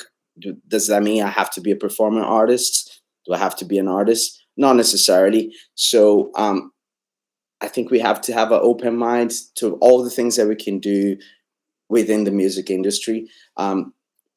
If you're going to be a music performer, which the basic starts, even within that, there's a large umbrella of things that you can do performing. You can be like performing your own original stuff. We could be on a cover band. You could be a solo artist, or you could be a band that do private functions or just weddings, or you could be a busking, you could be a DJ, all sorts. So it's all about what do you do and what do you want to bring to the table. So I think for me, for instance, I always think about, okay, what do I have to offer and what are my skills and how can I present this project essentially. So it's all about finding your niche, find your skills and what you want to present it out of it. But not only as a music performer, you could be a music producer, for instance. You can say, Henrique, I'm not great at performing, but I make beats and I know how to direct people. I know how to tell what's good, what's bad in music. So maybe music producer might be more of your thing, or maybe you be willing to start your own label and getting people together and collaborating and selling them beats, or collaborating with rappers or all sorts. So that could be, Kevin, like yourself. So that could be a thing as well. You don't have to be necessarily on stage. You could be behind the curtains and supporting all these artists. And there's a lot to do in that as well. Or you can say, hey, I'm not really good at this, but I'm great with connecting people, and I would like to be putting on events. So you might be a music manager, or you might be a type of guy that likes looking after people, more like a mom or dad for artists. So maybe a music manager could be the way to go for you. If you are a very organized person, if you have connections with venues and festivals and labels, might be a thing for you. Or even you could be a music promoter, which is if you have the connections to people with the venues, and if you know a lot of people who have networking, you might be able to put on some gigs and reach out to local bands and make a few things, a few connections like that, contact venues, hire venues, and put nights together and make money by selling tickets and creating artists to put on events like festivals and things like that. Not only that, you can also be a music teacher. To be teaching music. I do teaching as well. I do private teaching for drumming and music producing, but also for groups, working with organizations much like Michael Streete and other organizations here on Northern Ireland. I work with 3 other, one called Beyond Skin, one called Drake and I, and another one called Fifth Elements. Fifth Elements is based on is the first hip hop organization here in Northern Ireland. So it's a charity organization that's based on all the 4 elements of hip hop. And then we have Drake and I, which is an organization that does provide music and music production for people with physical and mental disabilities, which is very, very interesting as well. It's a very high-tech company where we would be designing and developing instruments that suit people with special needs. So there might be somebody that, doesn't have the movement of the fingers or the arms, but they want to play piano. So we will look into developing a specific instrument that this person can achieve that.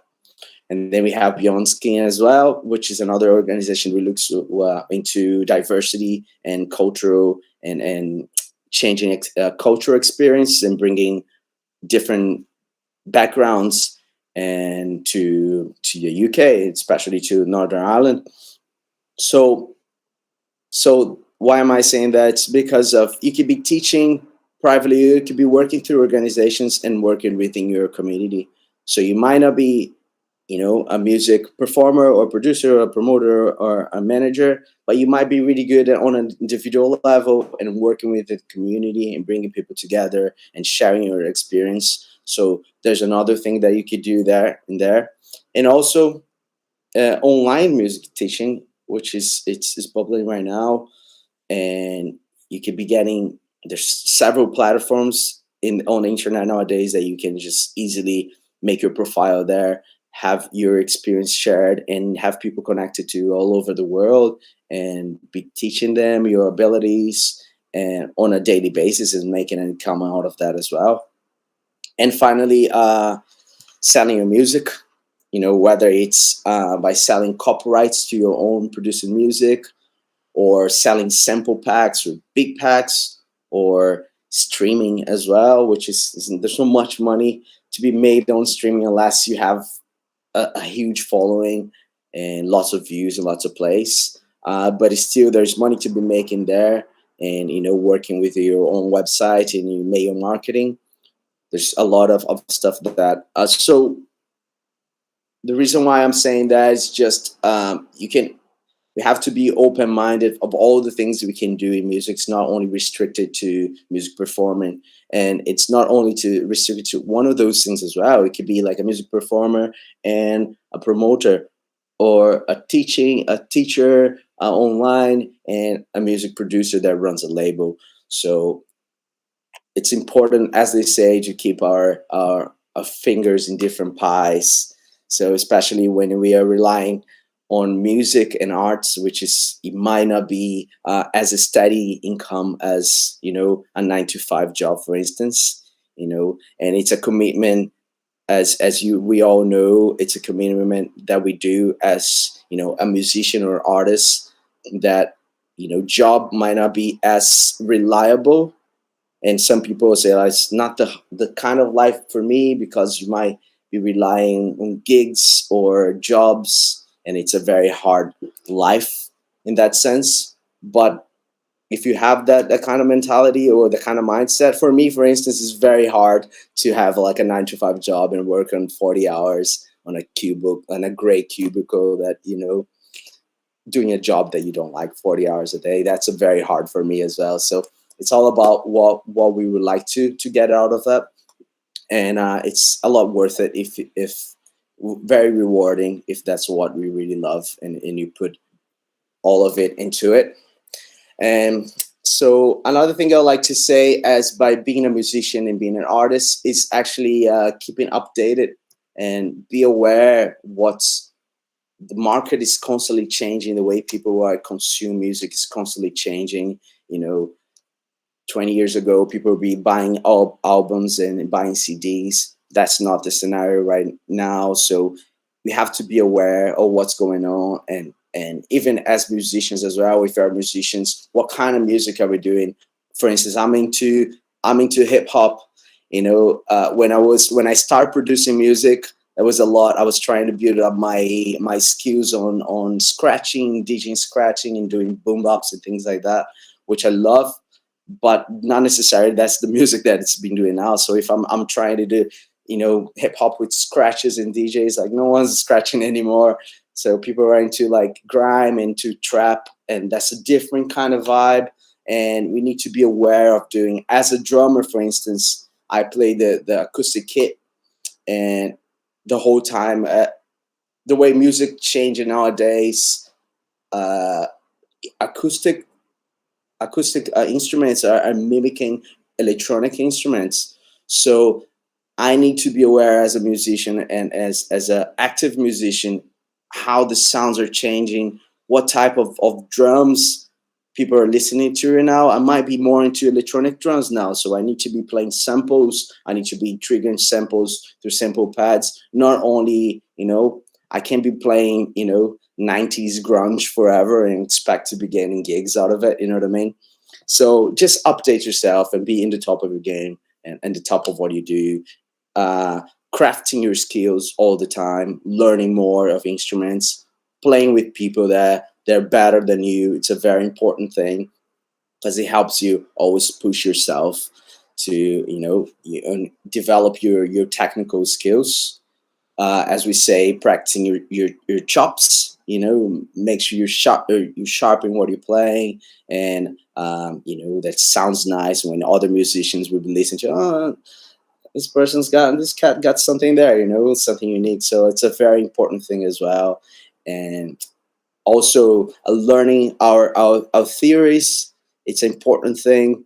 And I'm not saying about traditional music learning, you know, because that changed as well. Like when I was starting learning music, all I've ever heard was like, you need to learn how to read music, sight reading, and, you know, and although those things are very important, and I do know how to use them, and I know how to read, I can count, you know, the gigs that I got by reading, sight reading. You know, that's not.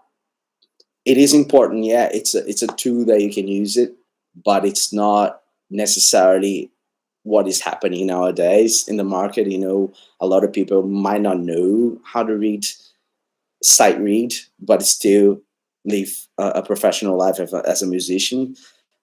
But it still is important for you to know your theory, know what's a C, what's a G, what's a 7 chord, what's a 9 chord. Those things are very important. They always going to come handy, especially when you're reaching to other musicians and you're talking to other musicians. It's very important to know the lingo and know how to communicate an idea clearly. If you are in a studio session, for instance, you need to be able to understand what the producer is talking to you, and you need to be able to communicate clearly to the sound engineer, for instance, you know, in a very rapid and very quick fashion, in a very clear, understandable way. So it's important to know all those theories.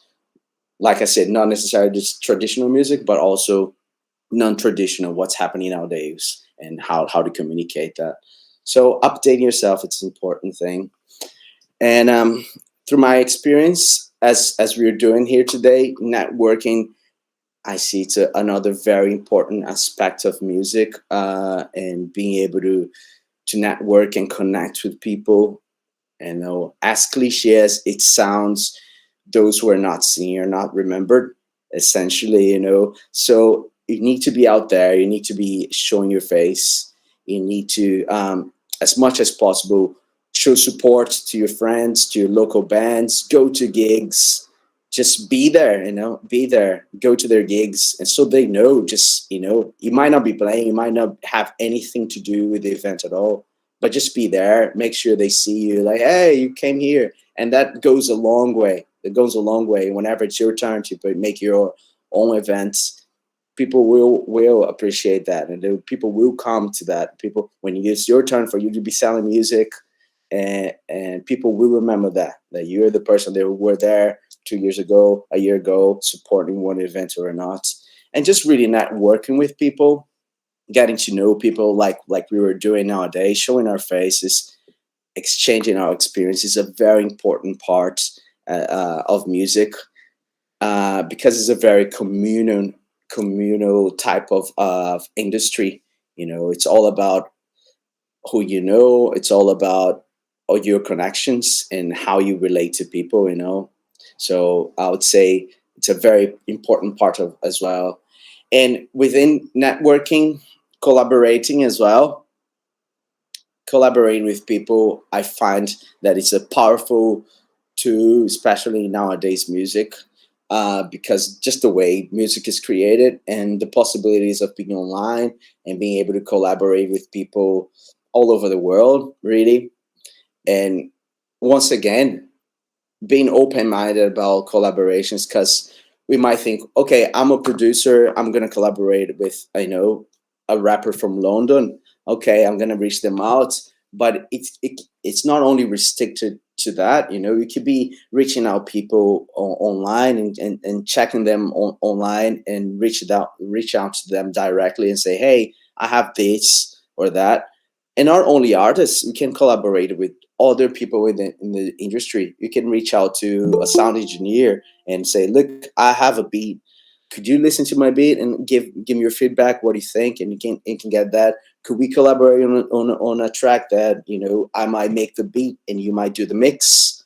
Or it could be collaborating with visual artists. We could be collaborating with photographers, reaching them out, say, look, I have this project. Maybe we can come up with a video together.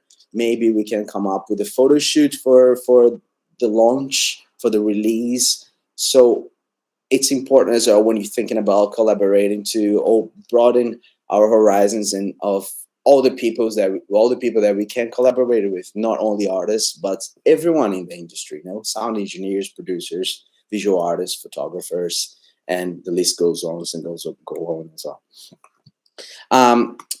I'll move on into online content, which it comes together with what I'm saying right now and how important it is to have our online presence, you know, to have our social medias. I've always been very skeptical about it. I've never really liked it to be online, you know, as artists yourselves probably can relate to that, but we just want to do art. We just want to make music and that's it, you know. But unfortunately, there's a lot more into that. And online, I find that it's one of the most important things nowadays to navigate through a music career and in art. Just the way you are able to connect with people nowadays, and instantly anybody that will reach you out for a gig, they will be checking your social medias, they will be checking your website, and that goes without saying. Everybody knows that, everybody does that. You know, if you come across somebody, instantly you're going to check their social media, you're going to check their Instagram, their TikTok, whatever it is.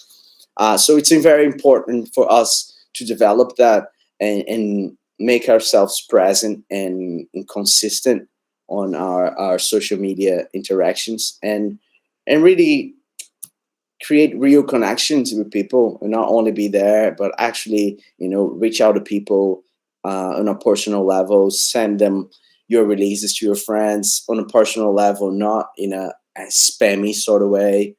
And also, I find it that, first of all, you have to understand what type of content that you want to put it out.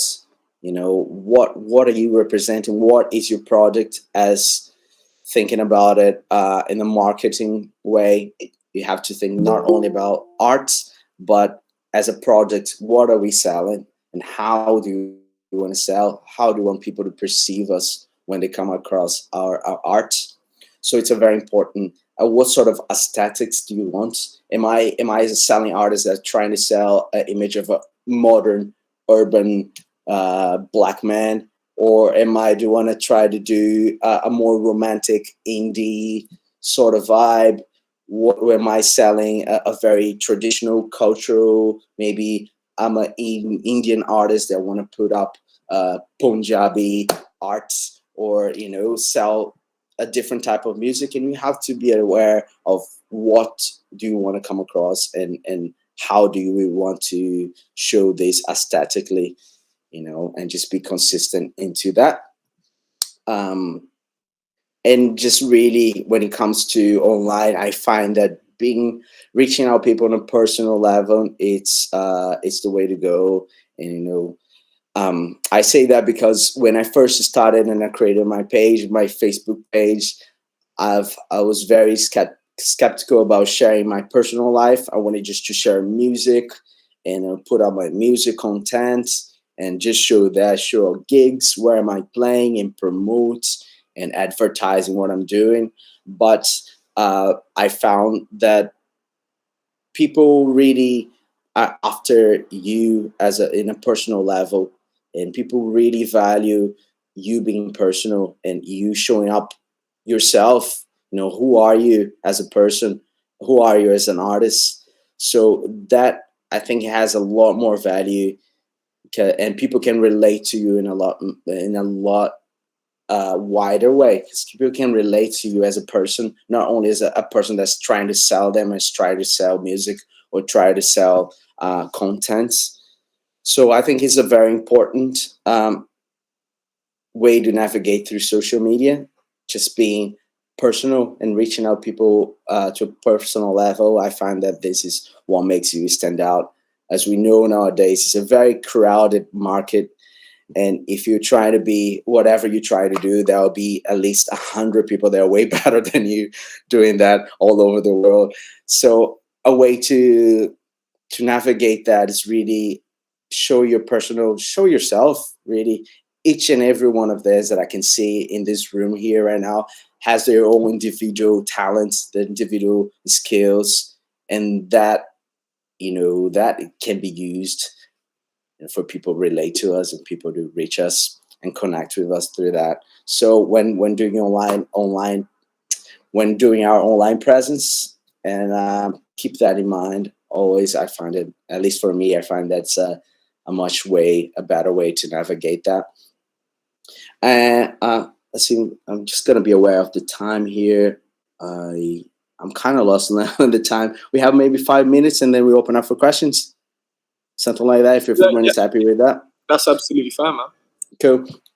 So I'm just gonna finish up with just 2 points that I would like to bring it up. One, it's when we started playing music and we want to do it as a full-time career, we are always like, okay, how much do I charge? I have no idea where to start.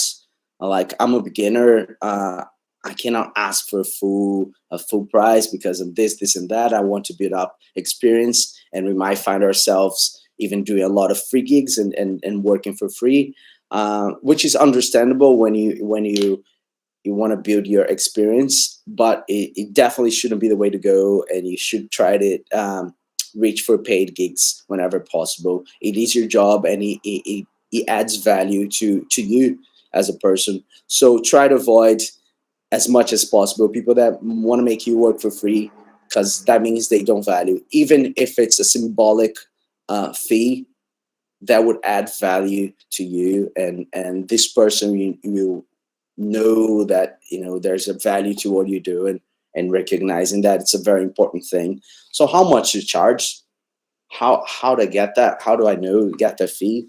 So it's a broad and a very hard answer to do, because there's not a standard fee.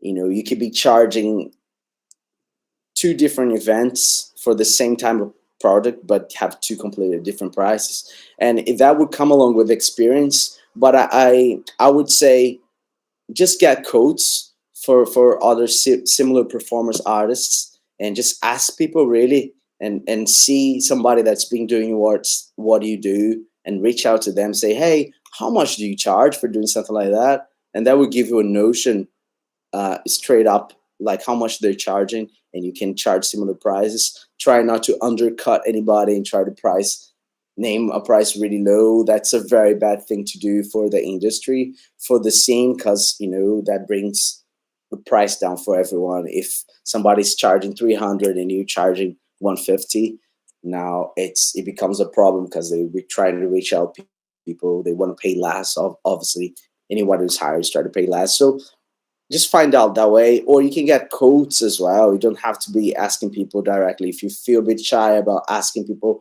how much are they asking, just get a quote yourself. Come up with an event. Say like, look, I want to hire you for this event. How much you would charge? So just basically we ask people as you would be hiring them, and they would give you a price. Simple as that. And just really, and price, don't sell yourself short.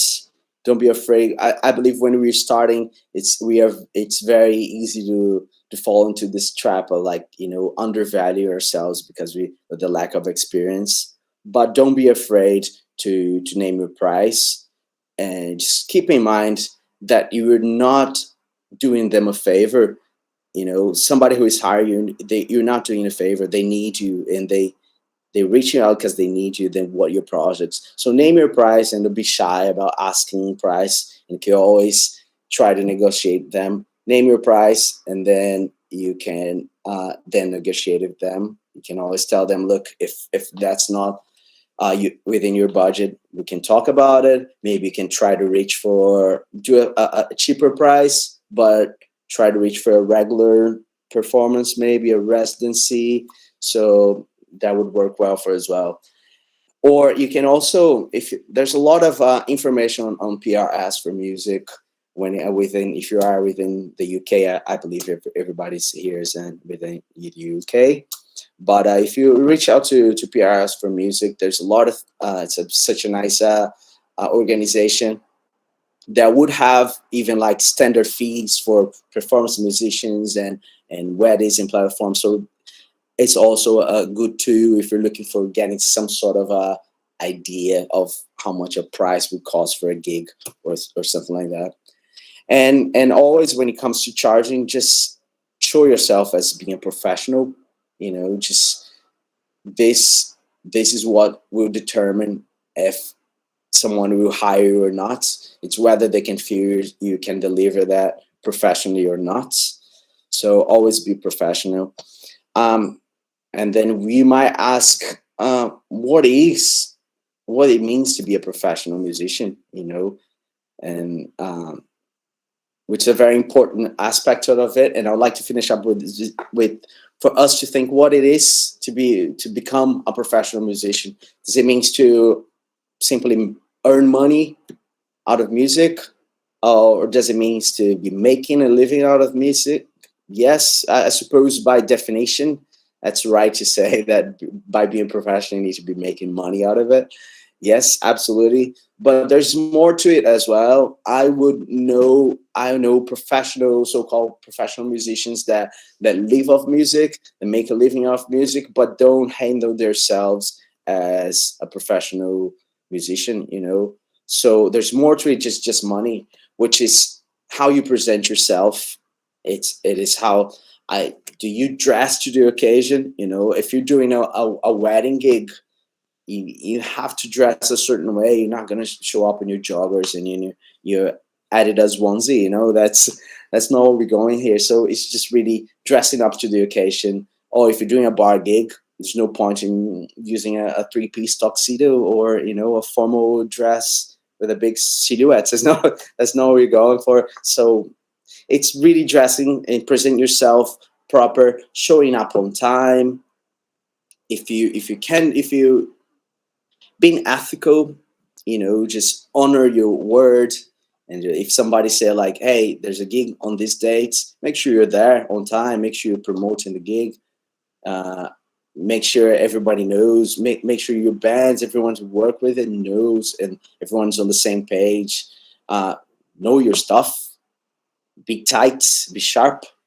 This is all important aspects. If you can't get to the gig, organize a DAP. Organize somebody to replace you, and preferably somebody that's better than you, so we can help you to push. Sometimes people will say, oh, I'll get a DAP, but I'll get somebody that's slightly worse than me just so I can keep the gig. No, get somebody that's better than you, and that will help you connect and help you keep that level, keep the bar really high for you, and keep on your toes to keep your job. So that's a very important thing as well. And the basic things, avoid getting steamed because you think it's a party. You can get drinks or, get a fling with somebody in the audience. All those things are not, it's not things that we would do as a professional. So just be very aware. And when you're promoting a gig, being professional, it also means to promote the gig. This is something that a lot of musicians underlook, but for somebody that's hiring you, a venue or a festival, actually, when you're actually promoting them and you're putting them out and bringing people to the gig, that plays a huge part for them. And a bar or bar manager is much more likely to hire you again if they know that you're making an effort and you're actually bringing people over, you're bringing an audience, bringing your friends. It's a way to go, you know, and become more than just becoming an employee. You're not a staff. You are a partner. You make yourself a partner in a partnership with the bars, partnership with a venue, partnership with the promoters, because you're working together. We are all working together. So it's a very important thing. And mostly just connect with people, really connect with people, connect with the people who's hiring you, give them a feedback at the end of the night, say, look, it was great. I got a feedback from the audience. Get the people that are there in the audience to come and talk to the bars, come and talk to the venue and say, like, look, I really like what they're doing. It's a very important thing. And just be nice to people and connect to people in a real level, to the staff that's working, you know, in the events, connect with them, talk to the audience, to the patrons, and yeah, essentially that. And explore your possibilities and have fun with it. It's all about, you know, think outside the box and have fun with it and enjoy the journey. Amazing. Yeah, no, thank you for that, Henrique. I'm really sorry I had to cut you off. It's just no, you're all good. So that's me at the end right there. We just had a bit of a time constraint, so we was going to ask you a bunch of questions, but yeah, please do. I'm just going to randomly pick one, and then hopefully you can give us your best response from that. That's cool. Yeah, try my best. No worries, man. So the question is, what advice would you give to someone who's basically just starting out in the music industry and wants to find their best route to success, or at least just finding themselves the best route possible so that it doesn't go to waste? Yeah, I guess it's a lot of this comes to what I've just been saying, just like really connecting to people. I would say with the first thing, connecting with other musicians and just get a feedback from them what they're doing, let them know, reach out to them when you put stuff out and just like, hey, what do you think about this? You know, send a private message. It goes a long way. Just, hey, listen to my, you know, somebody that you're launching a music, releasing something, somebody that's a music producer or a sound engineer or other artists, when you reach out to them and they know it's like you're reaching out to them before you release it, that goes a long way. You know, people will find the time to listen to your stuff and give you honest feedback, and we'll help you a long way. So I'd say connecting to people would be the best way to do. And obviously, knowing your stuff, know your shit. Just know what to play and how to play and what's what. Yeah, definitely way to go. Thank you for that, man. You know what?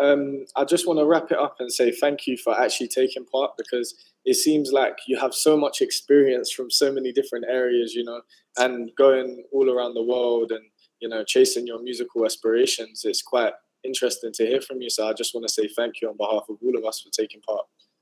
Thank you very much. Thank you for having me. It's been a pleasure. Thank you, Zainab, for inviting me to this as well. And reach out to me. I'll leave maybe I'll leave my website here and a couple social medias. So if you feel like you want to reach out to me in any way, please do. This is my website here, henriquefunk.com, and you can find me on Instagram as well, or whatever social medias you prefer, at Blackjack Franco.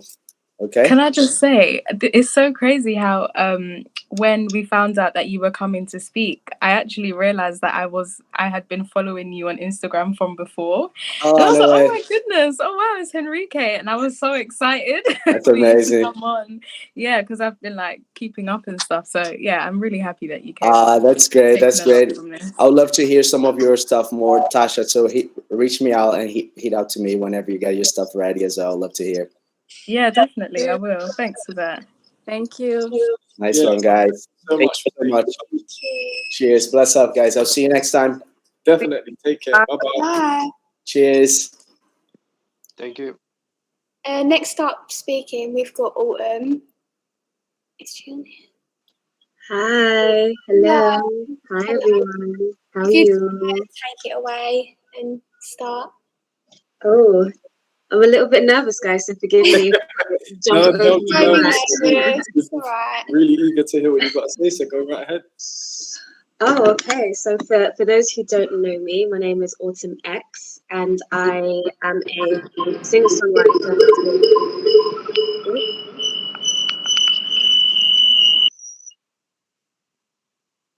Sorry about that. It was That's feedback fine. from another computer. That's fine. Hi, Corinne. Looking beautiful. Hey. So yeah, I'm a singer-songwriter, and I've been around probably since I was, how old was I? 18. I'm 26 now. And yeah, I started off writing in my home. Music was always a form of release for me. I would say I had a troubled past, you know, an upbringing like maybe some of us have.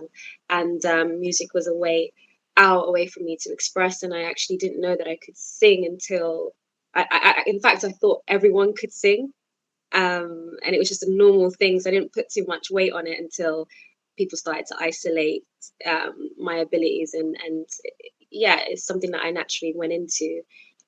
Started doing kind of school shows, performances around the area, open mics, and found my way on The Voice, which is a TV show, like a singing show, and found my way to the quarterfinal. And then that kind of put me out in front of not only my own community. I was the first Somali person, I believe, that was on primetime TV. So my community and the Somali people were just kind of going insane. And then obviously some people who tuned into the show started to recognize me. And I remember thinking at that point, oh, okay, people know me for my singing, but I don't know myself yet. I don't know my identity. And then I was presented opportunities to speak with labels and different managements. And I am the case of an artist who didn't know herself, didn't have much support. And I had to find my way to navigate this industry, often doing things I didn't want to do because I was too shy, often, yeah, whether it was from clothing, maybe people pitching different lyrics and writing for me when I knew that I had the talent myself. So I had to really push myself to figure out how I was going to project my music out into the world. So I took a little bit of a hiatus, started really narrowing down from all the shows. Like Henrique said, actually, it's very important that you meet people along the way, whether it's artists, A&Rs, sound engineers, producers, and eventually I found a group of producers and artists that I started to collaborate with, learning about mixing and mastering, really kind of being independent about how I was progressing. And I found myself making a project called The Fallen Virgin, which is a story of a girl just finding her way, self-reflection, self-discovery. And from that project, I made a little short film, and which now I'm trying to turn into a short movie, like a little series. So it's crazy how things work out. And then now I'm working on another project, which I just wrapped up actually a couple of days ago, called Bittersweet. And I'm really excited. It's very much me now. It's my soul, it's my spirit. And whenever people say, you know, find who you are, find your identity, I think it's just taking the time to finally feel like your soul is settled somehow. If you're like an upbeat artist and you like to be all ratchet and, you know, have fun and make people dance, and if that's part of your spirit, then you're on the right track. If you're somebody who is a lot more mature and you have more emotive storytelling ways about you, then and that's when you feel like your soul is enlightened, or your soul is fulfilled, then you're on the right track. So I finally feel fulfilled. I don't have to do too much. I remember when I first started doing performances, I used to wear like jeans and a t-shirt and minimal makeup and just kind of just out here, and then I was in a management situation. All of a sudden I've got like this sparkly dress and makeup, and I always used to think, this is so extra, this is not me. And now I get to really just be myself, and my performances now sometimes I just like sit and chat with the audience. It's very, very intimate. It's very warm. Some people cry. It's exactly how I am as a person. So I guess if there's one thing I can say to somebody, it's just trust in your own process. Really find your tribe of people in the industry. The music industry, even though people have this, it's changed a lot. It's not how it used to be. I've got a lot of friends who are A&Rs and people like us, young people. There are 18-year-olds, 20-year-olds now that are being put to be in those spaces because they understand the climate through social media. They know what's going on, and these are your friends, so it's a lot more intuitive. As long as you keep pushing yourself, keep making music, educate yourself, try to be in the studio and really be there from the recording process all the way to the mixing process, and the mastering. Just know what it is that you're doing from all corners. Go to events, socialize, have fun, make friends, and just have your wits about you, and maybe have a few people, whether it's family or friends, in your corner that keep you quite sane and grounded. But apart from that, it is a very social world. It's all about relationships and friendships, and as long as you're not in a wrong crowd or maybe being influenced negatively, you should be on the right track. It's only when you start going into A&R meetings and they start talking to you about deals, and they've got all these things like royalties and all these discussions that you might not be so educated on. That's when I think you should really, really think about who to seek advice from in terms of what lane, how you should approach these contracts. I think that's when you really need to think about it. And also, someone said to me, a guy called Frank, who's like an A&R, he said to me, don't take the first deal, take your time. The deals will only just start getting better. And every opportunity is a good opportunity. So take it. And if you're shy, do it anyway. If you're scared, do it anyway. Feel the fear. And it's some people get it instantly, some people take longer. And if you're wondering what labels or what areas you should enter, or spaces, I would say find artists that are very similar to you, who are current in your local community or in London, for example. And do some research, see who their management are, see who their booking agents are, and just show up in the right spaces, be humble, be nice, because it's all about energy, and you should be okay. That's all I have to say, I think, so far.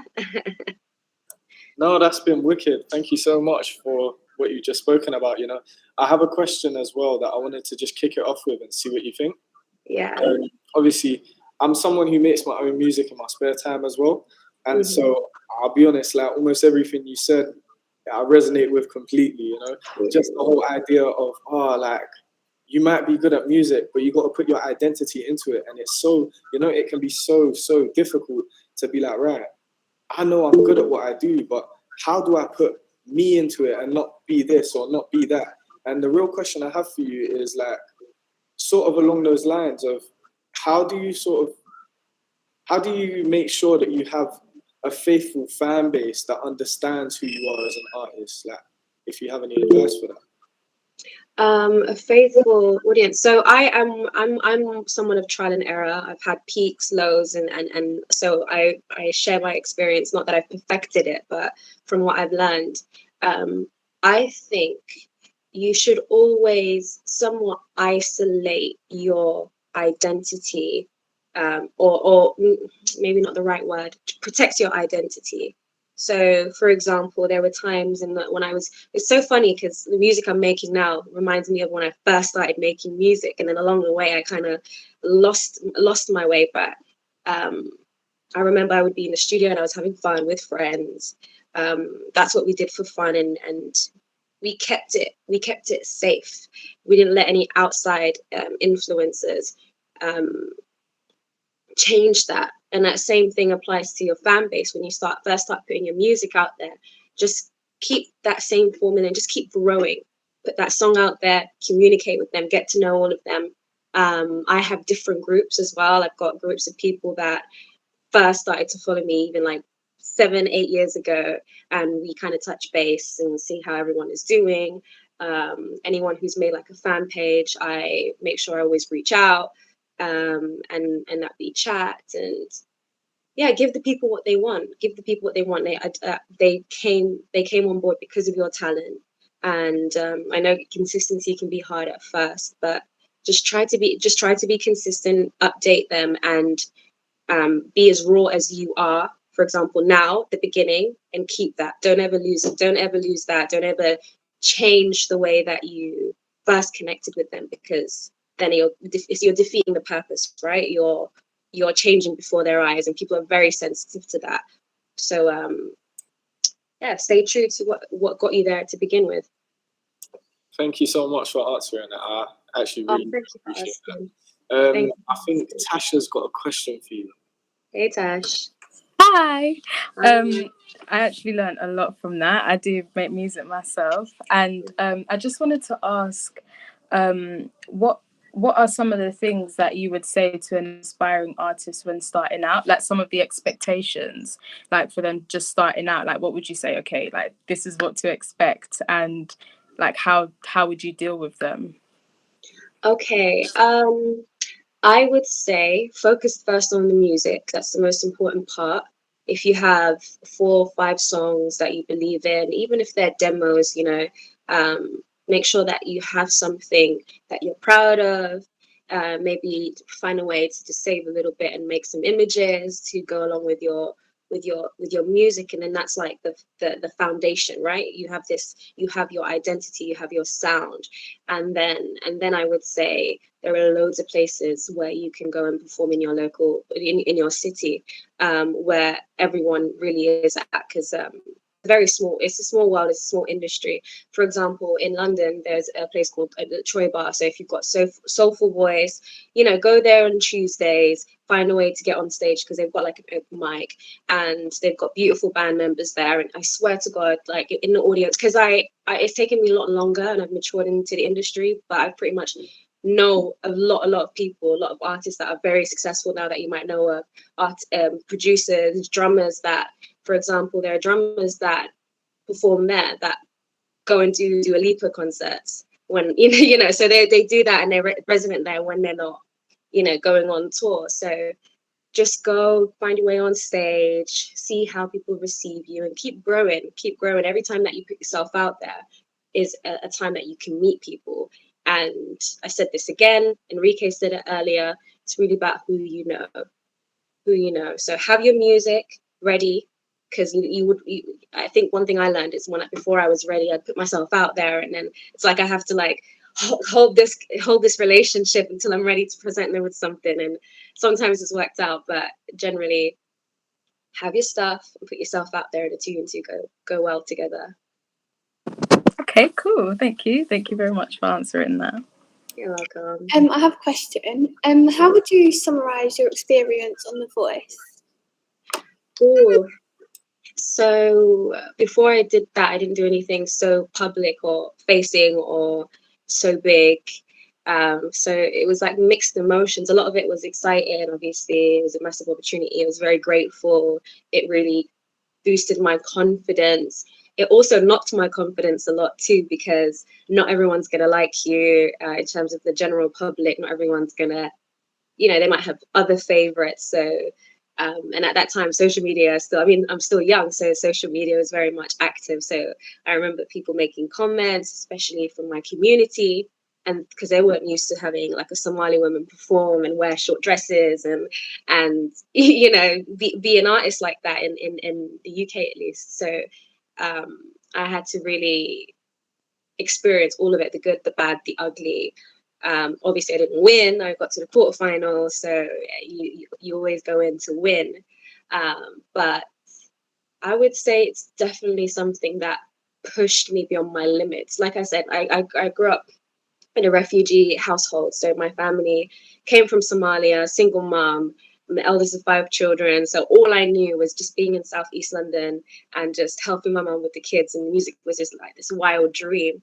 I didn't understand anything about manifesting or going for what I want. I didn't have it in me. So to be on TV now with will.i.am and Tom Jones and all these people right in front of me, millions of people watching, it's I think it made me believe that anything is reachable. Literally anything is reachable. Because I'm like, me, how am I here? So that convinced me that you can actually go for what you want, no matter how wild. I know that's a cliche, but as long as you put the will in it and you push yourself, you're gonna be in those spaces for sure.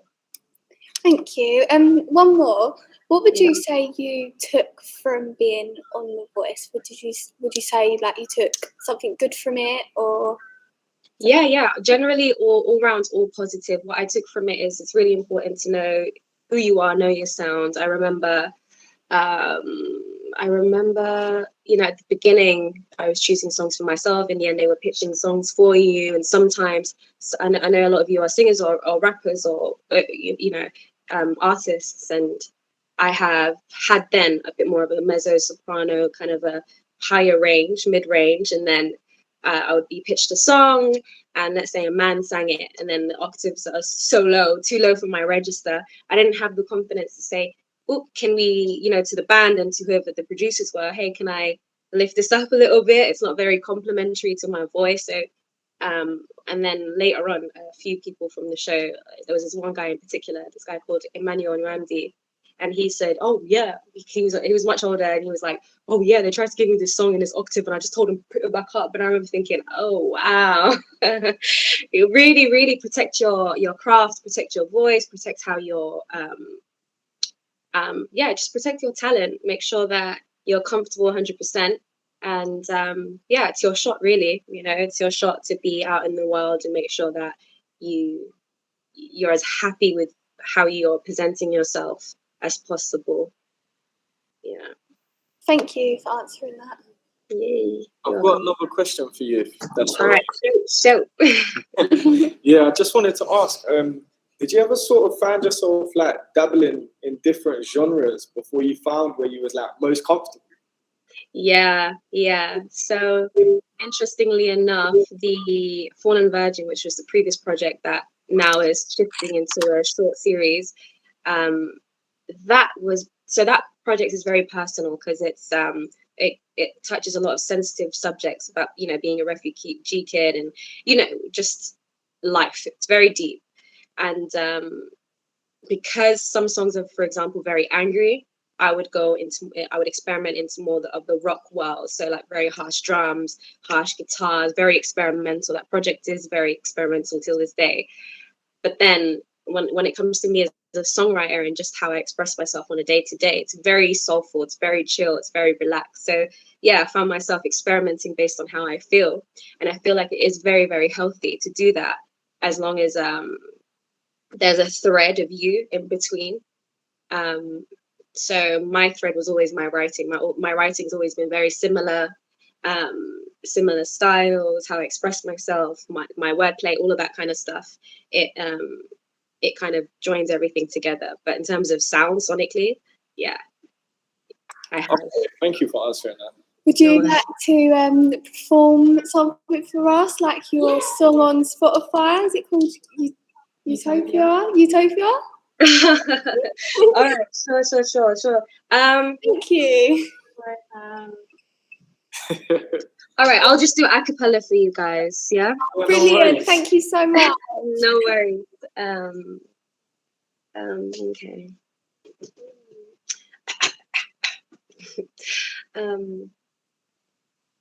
Travel cards and black bags.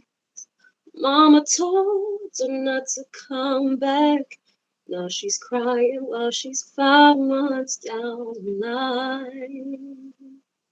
Oh, no one to call and answer. No one at all, not even handsome. Who'd have thought that her life would turn out this way? And I was 17 and dreaming of utopia, of a place where opportunities come equally. Oh, so will those who bleed, so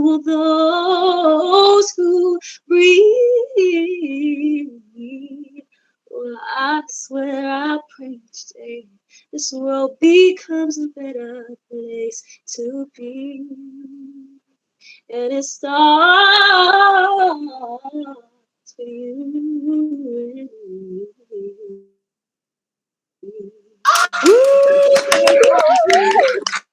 That's so amazing. Thank you so much for doing that. Thank you very much for asking. Put me on the spot there. Sorry, I just have to squeeze in on this one. You're just amazing. We love you.